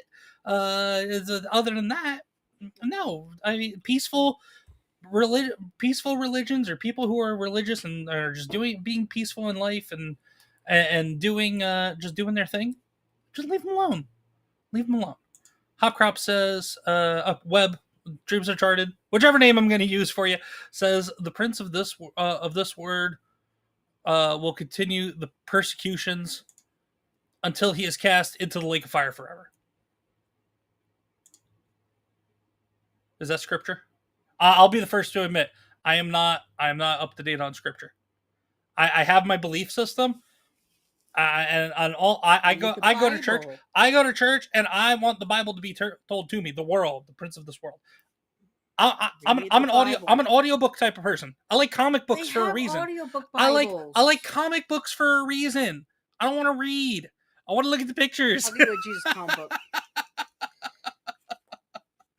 But and I don't believe there are things as bad Christians and good Christians just because I don't read the Bible. Hypocrite Christians. Oh yeah, there are hypocrites, yes, but just because I don't read the Bible doesn't make me a bad Christian, and just because people do doesn't make them a good Christians. Yes, I figured it was scripture. Okay, yes. I'm just making yes, sure that is in scripture. Yes, he don't read the Bible like I do. I have to tell him. I read comics for a reason. How proud you gotta give him working on reading the Bible? Well, no, I'm part of Through the Bible app. I am part of a men's Bible study. I have been learning through the Bible study. Your daughter knows more than you because she watches Minnow. I should watch Minnow with her. You should. I should just watch Minnow with her. You'll Watch the faith-based cartoons and stuff that she watches. Okay, so for all that you don't know, so for everybody who doesn't know, I have actually, and you might think this is fucked up. I don't know, but I'm be honest. So I have canceled Disney, Hulu. I've canceled all these subscriptions. Well, Hulu's owned by Disney, so. Well, yeah, I canceled all these subscriptions that I knew my kids were watching, and I just paid for Minnow. Minnow is a Christian-based app for kids, and my 5-year-old daughter has learned the Bible. She said Pharisees the other day. And it's not teaching her about like how other people are bad for not believing and all that stuff. All it is just teaching her about scripture and teaching her about stories and lessons that we in the Christian faith believe in and follow and adhere to. That's all. It's not, just in case anybody watching this, whether it's live or on the playback, oh, well, they're indoctrinating their child with religious extremism. No, we're not. Because there's nothing on there that talks about how other people are bad for having different views or for believing in certain things or for acting in certain ways. It's all it is strengthening her faith in God and teaching her about our faith and our religion. That's all. And before anybody judges, I tell my kids all the time, I want you to learn about the Bible because it's good for you to learn about our faith.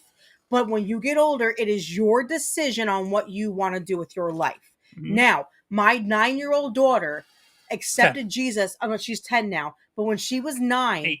She was 8? Yes. So when she was 8 years old, she accepted Christ into her heart and she 42. got baptized. I'm just going to throw random numbers at you now. Shut up. 16. And she got baptized. Blue. Her own decision. Not mine, not his. Mm-hmm. She chose. She said, she came to me and Comix Dad and said, Mom, Dad, I love Jesus and I want to be baptized. And she's autistic, okay? So she's scared of everything.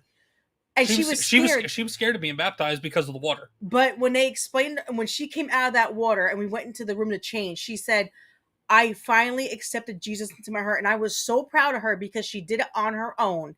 And she loves going to church. She loves talking about Jesus. My 5-year-old's the same way now. She wants to talk about Jesus all the time. So, no, I don't push religion on my kids or faith on my kids, but I am teaching them to love Christ. Now, like I said, when they get older, if they want to change their minds, I can't stop them. I'm not going to stop them because it's their life.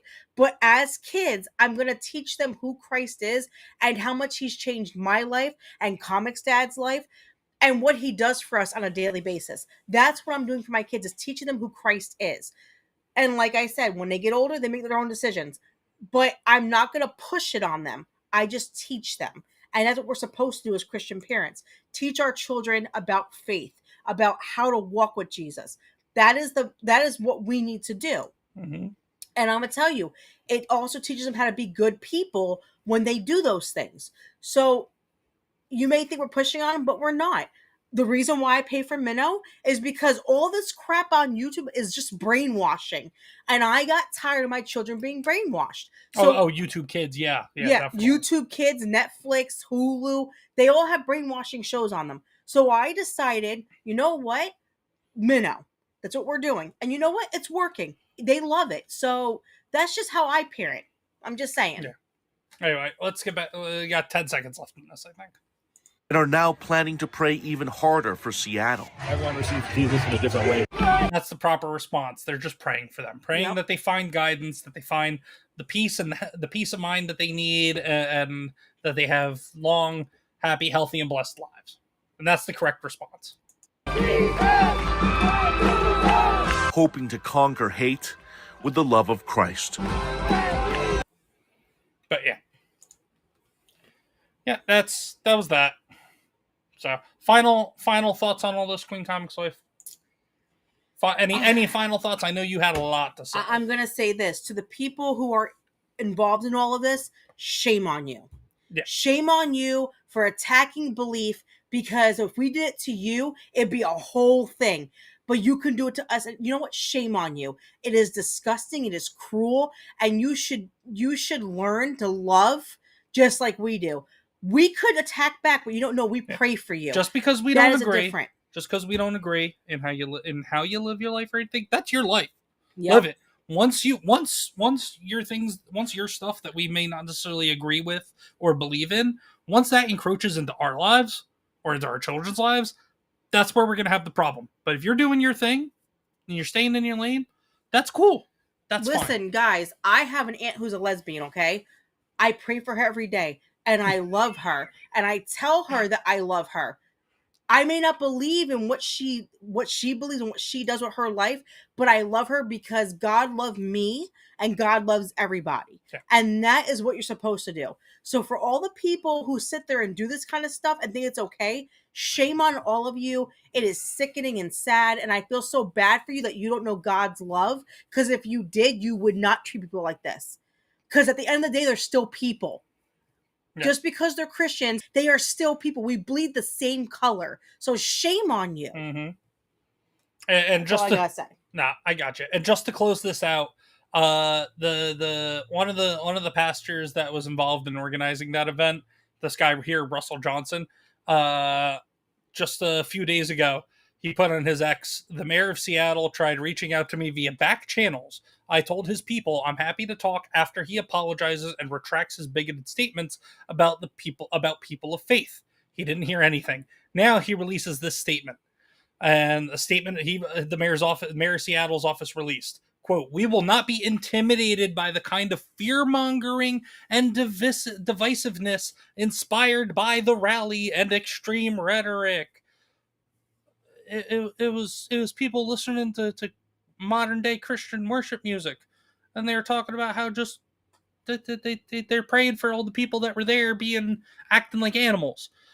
I don't know what divisiveness that was inspired, except for by the people that went there to cause divisiveness, to cause chaos.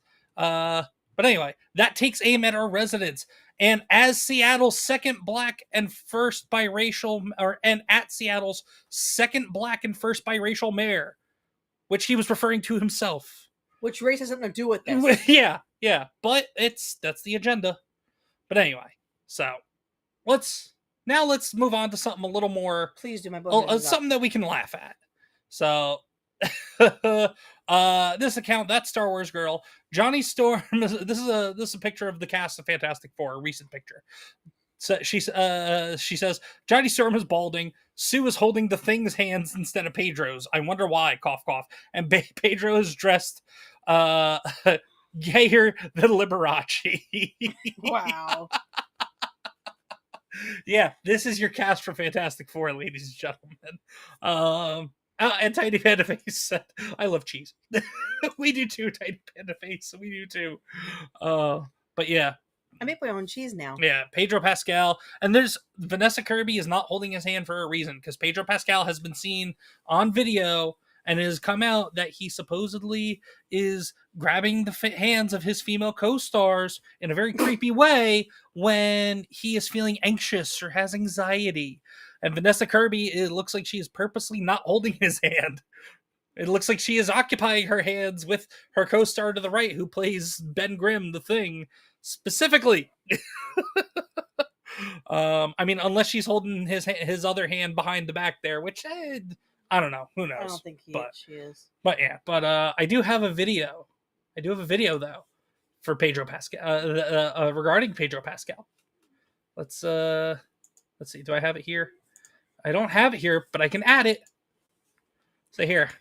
So here we go. This is pretty much what we have come to learn about Pedro Pascal over this last week and a half. Enjoy. Why are you gay? Who says I'm gay?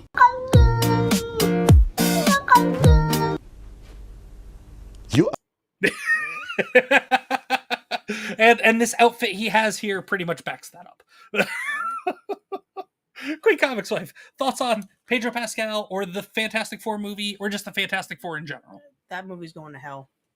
That movie is gonna bomb. It's so bad. It looks like it's gonna be awful. The Thing looks awful. I'm sorry. They did horrible on him. I'm not gonna watch that. So bad. And then just because we were talking about the T in the Alphabet Mafia, here's this too. Oh, here we go. This has been going around. Philip Chan repost goes, "This ain't it, Chief." Hunter Schafer, who I don't even know who the hell Hunter Schafer is. I have no idea. But Hunter Schafer is a man who is pretending to be a woman, and now is trying to be a quote unquote, or now is a quote unquote actress instead of an actor. And apparently, this dude playing pretend in real life, that's a dude. Oh God! This dude playing pretend in real life is reportedly being taken into consideration to play Princess Zelda in the live-action Legend of Zelda film. Let me repeat that. He is being eyed to play Princess Zelda. This is also going to bomb. Yep, big time. like Philip Chan said, this ain't it, Chief. This definitely ain't it. Hopcrop said there's a flamer there, but it's not the Human Torch.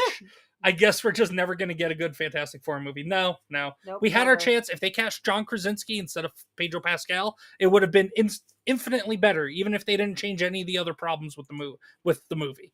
Tidy Panda Face says, "Oh, I'm talking about this on my stream tomorrow." Tidy Panda Face, have me or Queen Comics Wife on. We'll talk about it with you. God. But yeah, it's going to be no interest. No interest whatsoever. Not at all. But yeah. So, Queen Comics Life, you got anything else you want to talk about? I got a couple more things here, but you got anything? I know we were talking about the stuff with that. Yeah, no, I get you. I do have a couple more things here. Did you tell him about since I talked about it because not everybody's on my channel? What? About our new buddy? No, go ahead. So for the ones that haven't been on my channel, last night on my channel, I introduced a new friend. If you look right here to the back, you'll see a tank, right? Not a fish tank. I got a new bearded dragon for my birthday. And his name is Megatron. And he's a week and a half old. And he's this big and he's so freaking cute and adorable. I love him so much. And he is my little buddy. And he's perfect. And I'm so happy that we got him. Comics Dad was not on board in the beginning of it. He's like, we don't need another one. I'm still not really on board, but please, you cuddle but him. He's here. Well, because he's here. Yeah. It is what it is. But he is a sweetheart. He likes to lick faces. He is so freaking cute. I'm so in love with him. I love my little lizard. Shauna goes, my lizard nephew. Hell yeah. But I love him so much. He is such a sweet little thing. He loves eating worms. I have to actually buy him some more tomorrow because I noticed the small worms, like he eats them quickly. So I don't think it's filling him up very well. So thinking larger ones. But he is adorable. Chomper, which is my bigger bearded dragon. I have a 6-year-old bearded dragon. He is not happy that I brought a new baby home. Well, and there's also a reason why Megatron's in here and not out where not out where the other bearded dragon is kept, because he sees our older one, Chomper, the one that's been here for 6 years. He gets mad whenever he sees another animal. Even when the cats go up to his tank, he gets pissed. And, yeah. So Chomper's nickname is the Grumpy Old Man. The reason why is Chomper sits on his log and he'll look at everybody and turn black and just be pissed off the whole time. Chomper is the sweetest little thing. I love Chomper. He loves Mama. He loves his mama. Not gonna lie to you, he's a mama's baby. But Chomper also does not like other fuckers messing with me or anybody in the family, like Comix Dad. He loves Comix Dad. So when I brought Megatron, Jesus Christ, Megatron. When I brought Megatron home, you talk too fast. I showed Chomper. I was like, "Look, Chomper," and he bobbed his head, and he got really black. I'm like, "Okay, you're upset. Got it." The reason why Chomper is called Chomper is because I had a bearded dragon with Comix that when we first met, we got 2 bearded dragons. We had Luke Skywalker, and then we had Chomper. Well, Chomper ate Luke, so that's why he got his name Chomper. Ate his toes. Ate his foot. Ate his toes. He still had a foot. It just was missing digits. But yeah, Chomper was a jerk. So Megatron's in here with us. I love this little guy. He's awesome. Look at my video from last night. You'll see him. He's like this big. He's freaking adorable. So cute. But go ahead, Comix Dad. Sorry. No, that's all. Just a couple more things on my end here. I'd like to share. We'll just go over to here. So we talked about that. So first and foremost, everybody, go check out Dreams Uncharted, dreamsuncharted.com. Check out Dreams Uncharted on X. That's our friend Hopcrop in the YouTube chat. My boy Webb. He's doing some great stuff. Didn't even know his name. I didn't realize it was him. I didn't know what his YouTube name Hop, was. I got your back, baby. I got your back, Hop. It's okay. Webb. Webb is his name. He was on the channel. We could call him by his name. Webb, I got your back, honey. It's okay. I got you. But go to Dreams Uncharted. Go check out what Webb's doing over there. He says, "Hell yeah, thanks for the promo." No, dude, I'm shouting you out because you're a friend of the channel. You're a friend now, brother. And I support friends. We support our friends. We back our friends. We have our friends' backs, and they have ours. So, but yeah, go check it out. High Treason League number 3 coming soon. But in the meantime, go check out High Treason League number 2. If you haven't read number 1, go read that. Go read Marauder the Rogue Wave Pirates number 1, and check out the pages that are available of Rogue Wave Pirates number 2. You can read them all for free over on his website, or if you have a Global Comics account, you could also check out High Treason League 1 and 2 over there. Right? 2 is on Global Comics now too, right, Webb? High Treason League number 2? I think it is.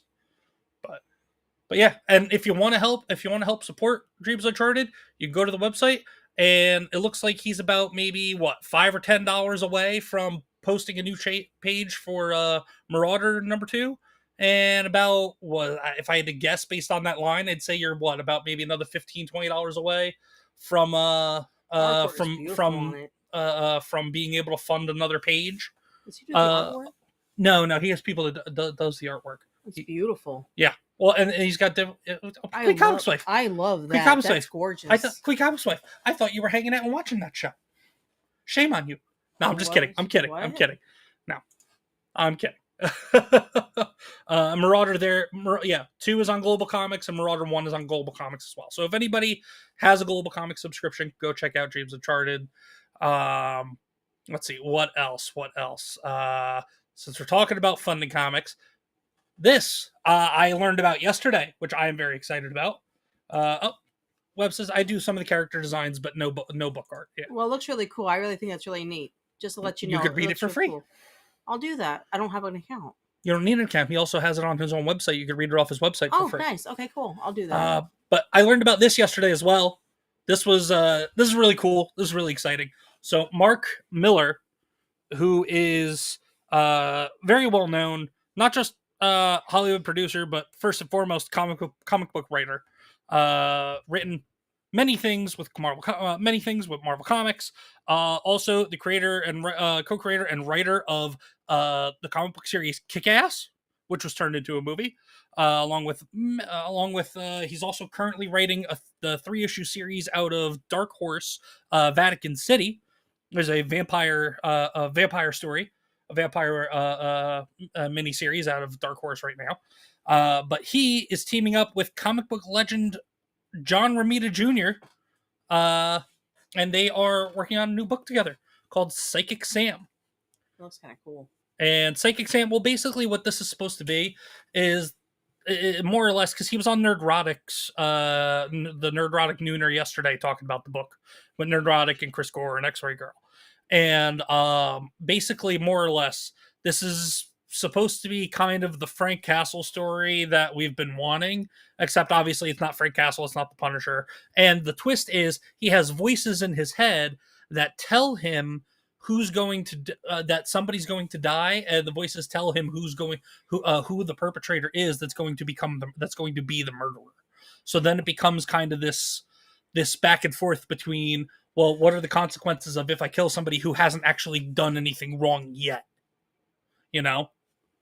Like, do I stop a future murder by committing a murder, by murdering somebody who hasn't done anything? That's way too much for me to get. Okay, got it. It's interesting, but got it. He was talking about it on the Nerdrotic Nooner yesterday. But yeah, yesterday via the Hollywood Reporter, Kick-Ass creator Mark Miller and John Romita Jr., son of John Romita Sr., who's legendary artist at Marvel, involved in early Amazing Spider-Man and Iron Man, Captain America, all sorts of good stuff. Well, no, not Captain America, but John Romita Sr. was involved in a lot of the early Marvel stuff as well, though.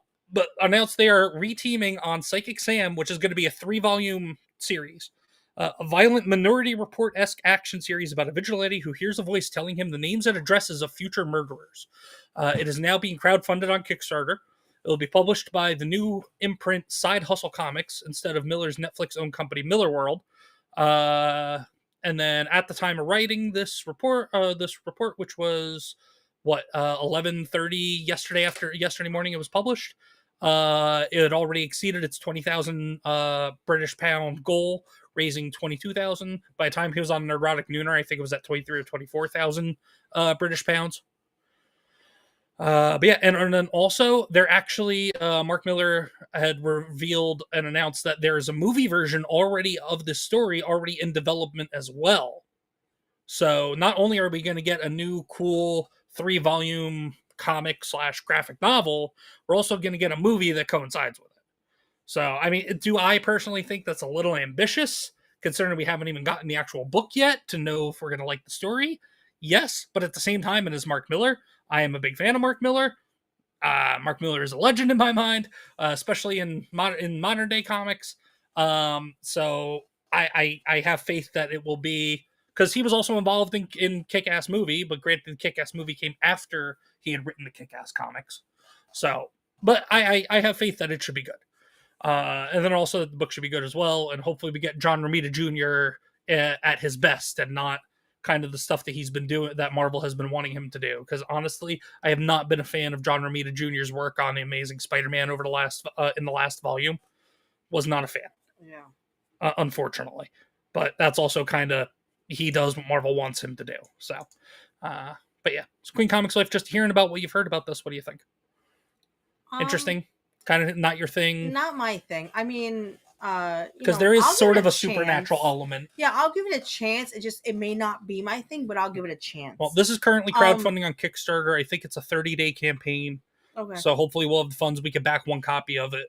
And we'll get it. And we'll get it. I think Mark Miller said on Nerdrotic yesterday that I think it was by September that they plan on having the books actually printed and shipped out. How much are they charging? I think it's depending upon which kind, because there's different covers, soft cover and hard cover. Okay. Then there's options for having it signed or not signed, and then they have. Oh no, I heard him talking about that. Yeah. And then they have different covers as well, and they have different covers as well. well, no, I think the soft cover signed is like $35. Yeah, we'll talk about it. Which all things considered is not bad. No, I know, but and it's I think it's supposed to be our like situation doesn't. No, I know. I'm saying so long as it's 25 more days still going. So I think so. So long as I know I have faith that I will have a job by the end of the campaign. So we're talking about comic books. Yeah. I wanted to bring up to everybody, if you like supernatural stuff, if you like ghost stories, hauntings, all that kind of stuff, there is a comic that I am reading right now. They just turned out the third issue. It's actually really good. I'm actually enjoying it. As everybody knows from my accent, I'm from New Jersey, born and raised. I'm gonna probably die in Jersey one day because I'm probably gonna end up back there. But the in New Jersey, we have something called the Jersey Devil. It's a mythical creature. I personally think it's real. That's just me, that lives in the Pine Barrens. I'm not gonna get fully into it. I'm just saying, like, it's a creature that we believe in New Jersey. Our hockey team is named after it. But there's a book. That's not our hockey team. Screw them. Whatever. You're a Flyers fan. That's why. Exactly. But which they suck. Anyway, They do, but they're my team. but they're not my team. Whatever. I have no team. I just watch hockey. So there's a book out called Let This One Be the Devil. It's a 3-issue so far. They're still making it, but they just released the 3rd issue. I'm gonna tell you guys, the story on it is really good. It takes place at Mother Leeds' time in the 1800s. I'm sorry, no, 1700s. And then it goes into modern time. Then it goes back and forth. Great storyline, really good series so far. If you guys ever have a chance to pick it up, go to your comic shop, pick up Let This One Be the Devil. I highly recommend it if you like that kind of monster stuff and everything. Really good book so far. I'm enjoying it. I can't wait for the 4th issue to come out. I'm dying for it. I'm obsessed with it now. Great series so far. So since you're mentioning comic book recommendations and stuff, Sorry. no, that's actually a good segue for something I wanted to mention. So since QueenComixWife, you're talking about comic book recommendations, making a recommendation, for everybody that's aware, I had a poll over the last week out on X and on YouTube, because since we had hit the 300 subscriber mark on YouTube, that was my goal, to have put out one new type of content for the channel here. And I put out a poll with some options, and those of you who voted both on YouTube and on X, thank you so much. And we actually have a winner of that. I announced it, I think, yesterday on X and on the YouTube side.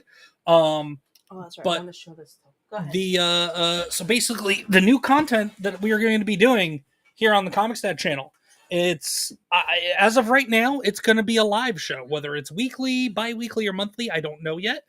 I think I'm going to try it as a weekly show and see how that goes. But it's a comic book recommendation stream plus extra. Whether that plus extra, I don't know exactly what that extra is going to be. I'm playing around with some ideas. The one idea is going to be, it might be like a comic book showdown or something like that, where like we put maybe 2 characters or 2 titles or something up on the screen, and then I'll talk about both. And break down whether it's characters, like if it's a character, or what, if it's like a kind of like if the one idea that I have is ends up being the like a comic book character showdown or something like that, I'll lay out what both characters do, what titles they're from, what they're capable of, things like that, and then whoever's watching the chat will participate. It'll be very interactive. The chat will participate in who they think gets the win, whether it's a hypothetical fight or just in terms of which character is better or whatever. I don't have the details worked out in my head yet, but either that or like maybe like a face off of just 2 titles or something like that. I don't know, but that is what's in the works. I don't know if that's going to be coming this week or next week, but will be starting in June. So thank you everybody who voted in the polls on X or on YouTube for that. Very excited for that. That is going to take the place of one of the gaming streams. I know I haven't really done gaming streams in like a week or two, but that is going to take place on one of the gaming streams. So we'll still have Talk and Shop and Comix Couple Cafe on Thursdays. And then that'll probably end up being, I think that'll take the place of the Monday gaming stream, but I'm not 100% sure. But yeah, so news on that. That's what's going on with that. QueenComixWife, what's up?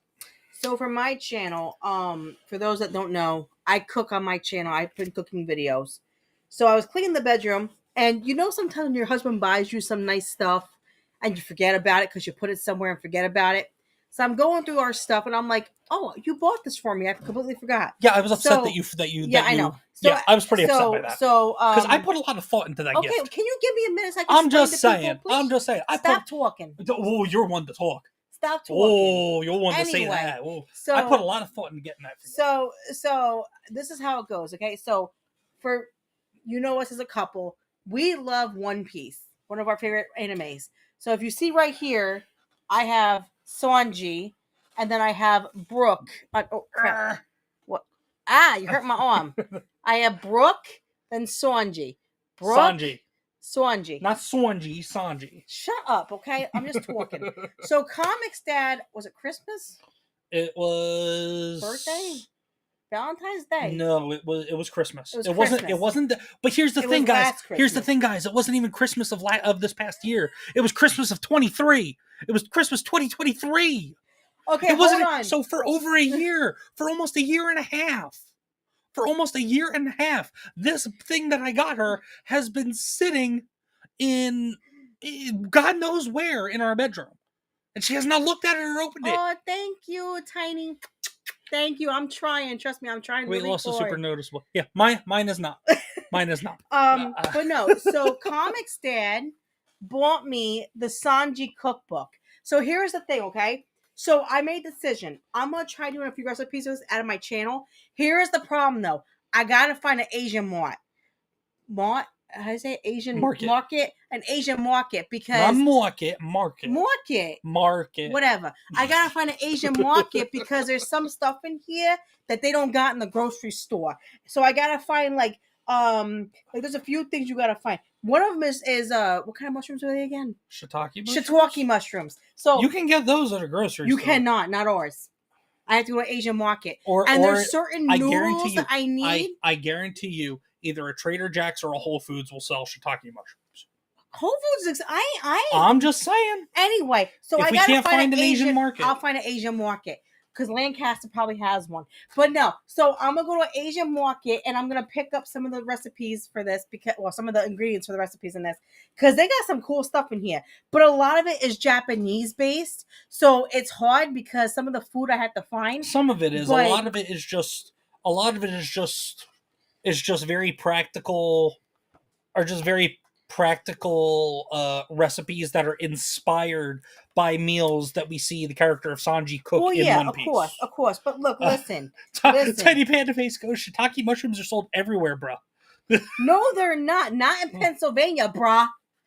They're not in Pennsylvania. You probably just haven't looked hard enough because you haven't needed them before. No, I've looked hard. Okay, I have looked hard. I can't find them. But no, like there's some stuff in here that looks damn good. Look at this. Look how good that looks. And some of it, like you need like certain stuff from Asian markets. Gotta find it, because I'm gonna tell you something.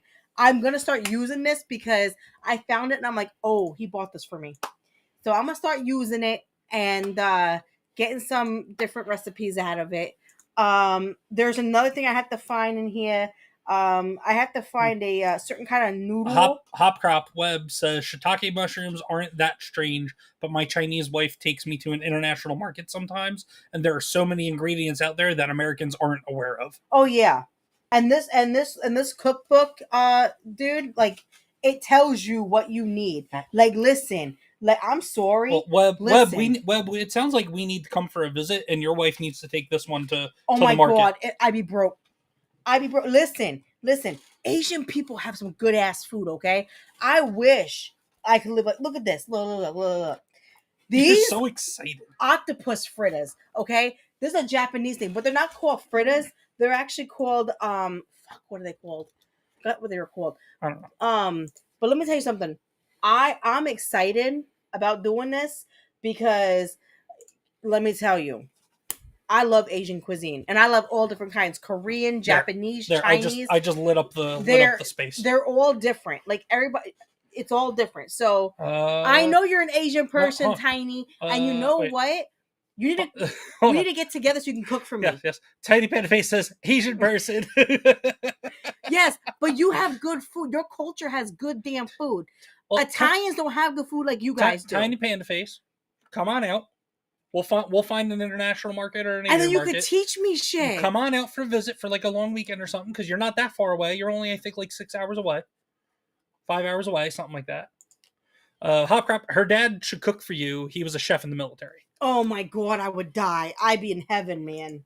I'd be in heaven. Dude, you don't know. Listen. I can't have noodles and rice. I'm trying to stay away from that. But I'm telling you, I could tear up some Asian food.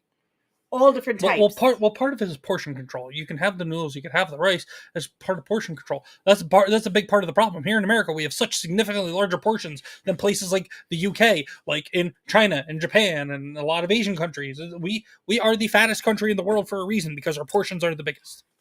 Our eyes are bigger than our eyes are bigger than our mouths, and our stomachs grow proportionally. So there's one soup I want to try. It's from Korea. And it's called the dead body soup. I've never heard of it. Apparently it stinks, but it's delicious. Bro, I wish I can try that. If I can make it here, I would.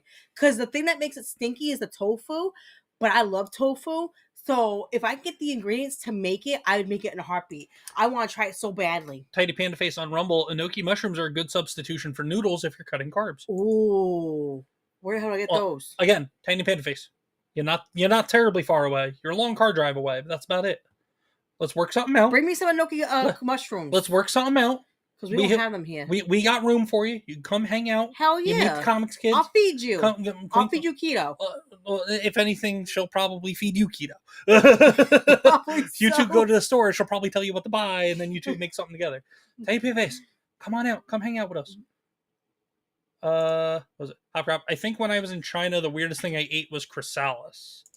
I never heard of Enoki that. mushrooms are awesome. I do not know what chrysalis is. But yeah, Hop Crop, you too, man. Our friends of the channel, not even friends of the channel, just people that are friends of ours. Our door is always open. So, Webb, you and your wife, you guys ever end up out here in the Pennsylvania area? All y'all. Come on by, come hang out. Bring the little one this way with you. This one won't let him go or let her go. Wait, you got a baby? I forget if you have a boy or a girl. They got a baby? Webb. Yes. I'll babysit. Listen, my shit's cut out. I want another baby so badly, and I can't have any more.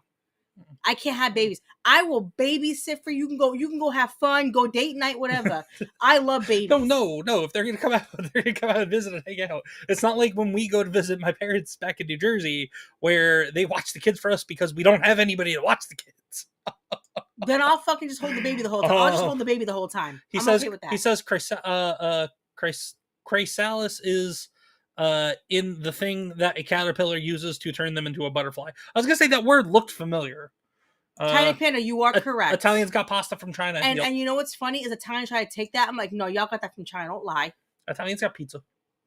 No, actually, pizza's not Italian. An eggplant farm. What? Eggplant farm. Chicken farm.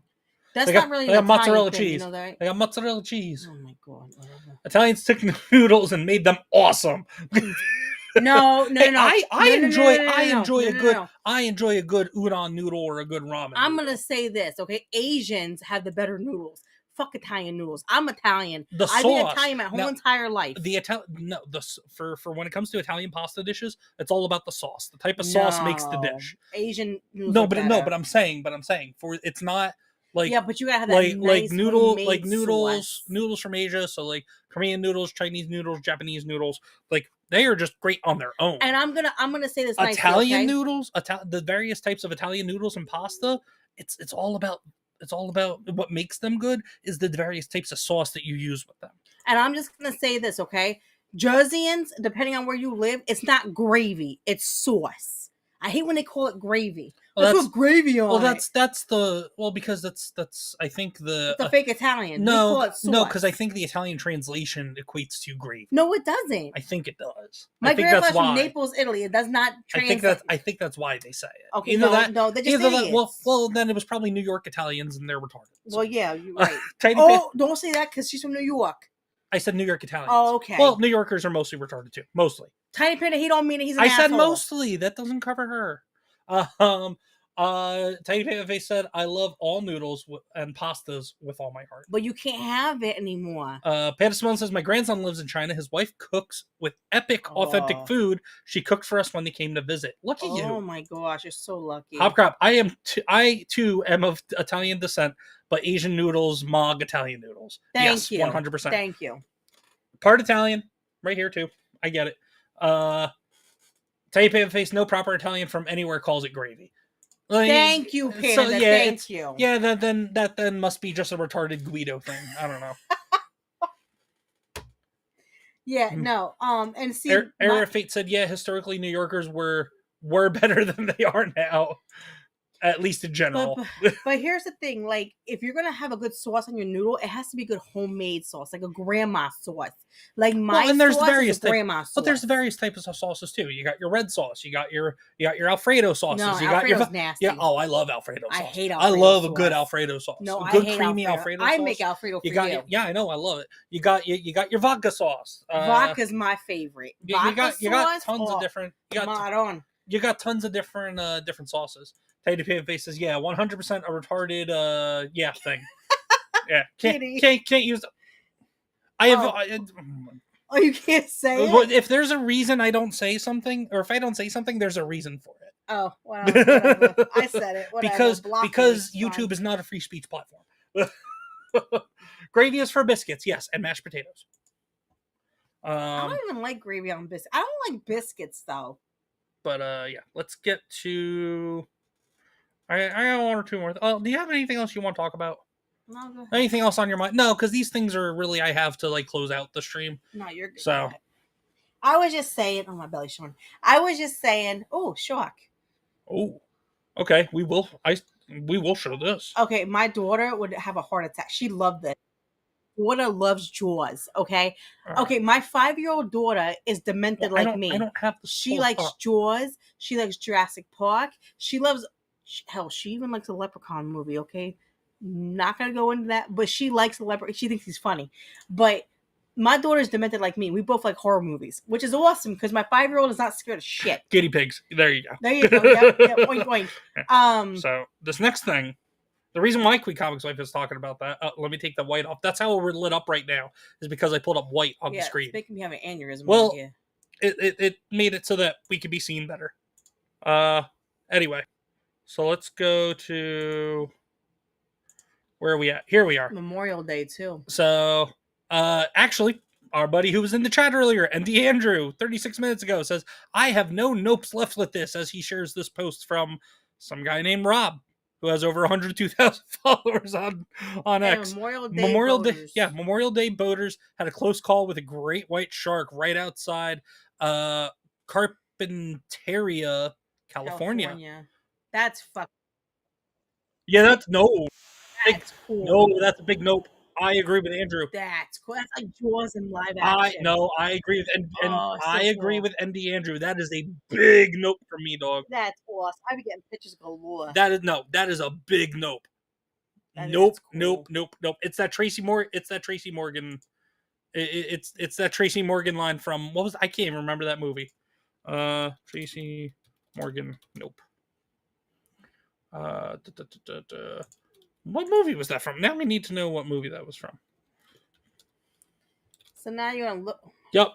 Oh, from the movie Cop Out with Bruce Willis. Yeah. My hair is dry.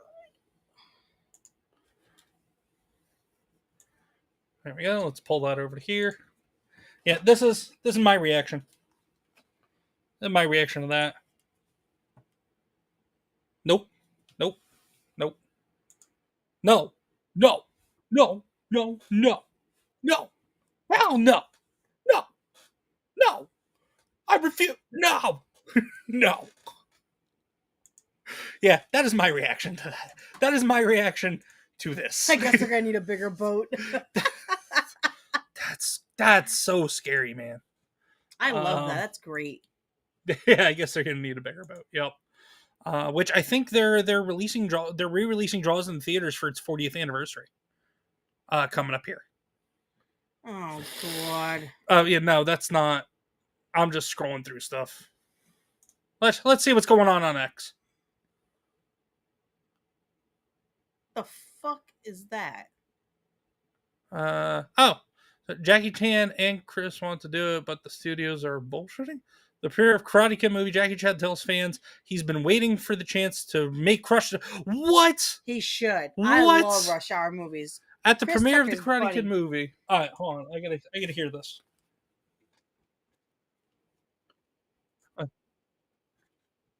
When are we getting a Rush Hour 4? She says.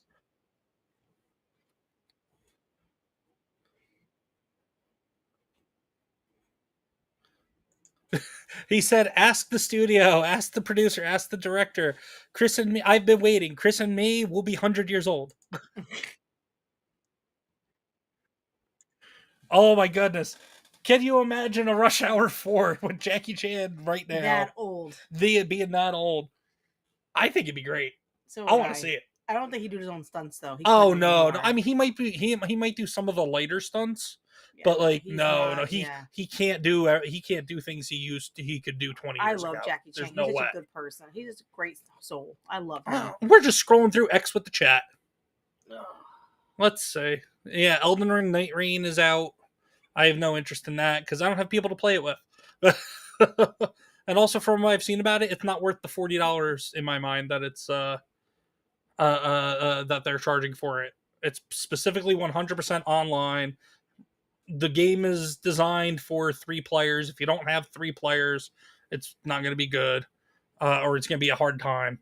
I don't know. What else are we seeing scrolling through here?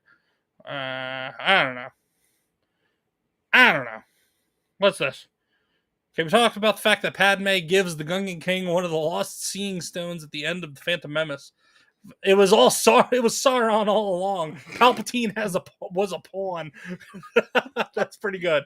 I like that. Valiant Renegade. Shout out Valiant Renegade. Yeah. QueenComixWife though. You got. I think we're 2.5 hour mark. Yeah. Got anything else? Nope. All right. Well, in that case, everybody, coming up on the Comics Dad channel. So next week is going to be a very, very busy week. Like I said earlier, that new content, that comic book recommendations stream that I'm going to start doing. I don't know if I'm starting that next week or the week after. That's something I got to think about over the weekend here. And if I am doing it next week, I got to come up with a thumbnail, and I got to come up with a song, and I got to come up with a title for the stream. I have none of that prepared. I have no idea yet. But keep on the lookout for that. I'll post about that. Probably gonna do a gaming stream tomorrow because tomorrow's Friday. I will not really be in the chat because I'm gonna be playing Dreamlight Valley. So. Yeah. Starting Sunday, QueenComixWife and I officially will be starting our progress in the Rumble Creators Program. So be sure to, but I'm saying starting on Sunday, June 1st is when we both start officially in the Rumble Creators Program. Yep. So be sure to hang out, watch us on Rumble as we stream, help us get those watch hours up specifically on Rumble. That'd be great. We appreciate it in advance. Also next week, next Thursday, next episode of Talkin' Shop. QueenComixWife, you're excited for this one. I am. I want to be on it. We have a very... We'll figure it out. You'll come in like the last third of the stream or something like that. You don't like to talk comics and all that stuff. I will with him. I'm excited about him. We'll figure it out. We'll work it out. I love him. He's awesome. But we have a very special guest next week. Kevin Apollo is going to be on the show next week. I'm so excited. Kevin Apollo, for those of you who don't know, he is a wrestler. He is a wrestling promoter. And he also is involved in some wrestling podcasts, Tooneytown Wrestling, and he is also a contributor to the WDW Pro channel, talking about all things entertainment and Disney and other non-Disney related things as well. But he's going to be on the show next week. Should be a great show. Come back, hang out with us for that. I wouldn't mess with him ever. yeah. He's going to put me to shame just by appearing with how big he is. Not in a fat way. I'm big and fat. He big and strong. Yeah. What is it? Bye everyone. Be sure to check out Creams Uncharted comics. Dreams Uncharted. Yeah, go check out Dreams Uncharted. Also next Friday. So real quick before everybody starts taking off, did everybody enjoy the stream this past Monday? With Michael Oden and promoting and talking about the closing hours of his Kickstarter campaign for Elysian Fields Reborn. I hope you did, because next Friday we're doing another stream like that for another book that's being crowdfunded currently, with friend of the channel Eric Hodson, who was on who was on Talkin' Shop back in April or at the end of March. We're talking about Ariel, AR-13L, Ariel, the Little Mermaid, a fairy tale with a body count. This 17 days to go on Kickstarter. This is the second. Do we have that yet? No, this is it hasn't been printed and shipped yet. Oh. But this is their second chance campaign on Kickstarter. Not yet. Oh. This is their second chance campaign. But it's not just going to be Eric that's going to be here. It's going to be Eric. It's going to be Panda Simone said, "I love that stream, epic art and love mythology." Well, we're doing a similar stream, but with the crew behind the Little Mermaid. So Eric Hodson will be back. Loved talking with Eric when he was on Talking Shop back at the end of March. But Eric will be back along with the writer for the Little Mermaid, Piper Steed, and the co-creator, Pixel Trader, who is also one of the I don't know if he co-owner, co-founder, co-operator, whatever of whatever his exact title is. I don't know, but I've been talking to him a lot. But he will also be on the stream for Fund My Comic. They'll be on the stream. We'll be talking all about Little Mermaid and the plans for that, and the plans for other titles that fall into a potential universe they may build around this idea and around this book. So be sure to come hang out next Friday as well for that. That's going to be great.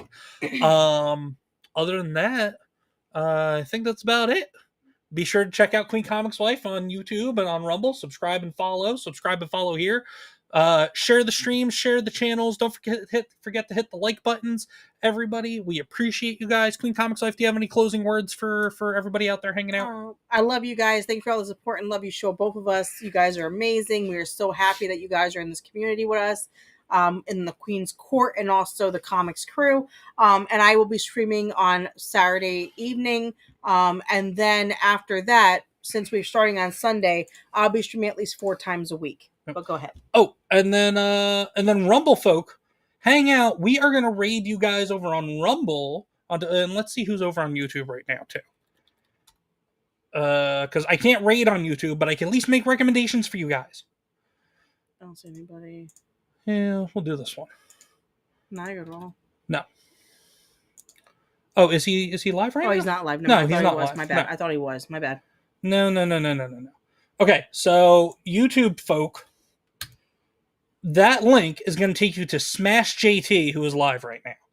So YouTube folk, please click that link. Please head over to Smash JT and please tell him that this is an unofficial Comics Dad raid. Because I can't raid yet on YouTube. Rumble folk, Smash JT is not on Rumble. So for Rumble folk, we are going to raid you guys over to Fat Steven JFG. Fat Steven is a funny dude. He does gaming. They're currently playing Marvel Rivals. I'm going to raid you guys over there to Fat Steven.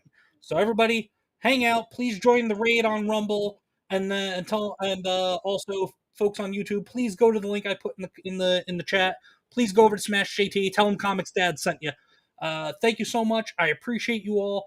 Everybody have a good night. We love you. Remember, be good to yourselves. Be good to each other. Support your local comic shops. Support independent comic creators like our boy Webb, Hopcrop in the chat, and so many others as well. And support small content creators like myself, QueenComixWife, other friends of the channel, Tiny Panda Face, and other friends that we have had on the channel, our channels as well. But thank you guys so much. We appreciate you all. You have yourselves a wonderful night. And go raid Smash JT unofficially. Go raid Fat Steven right now. Here we go. And I'm going to hit you with a closing music. Let's go.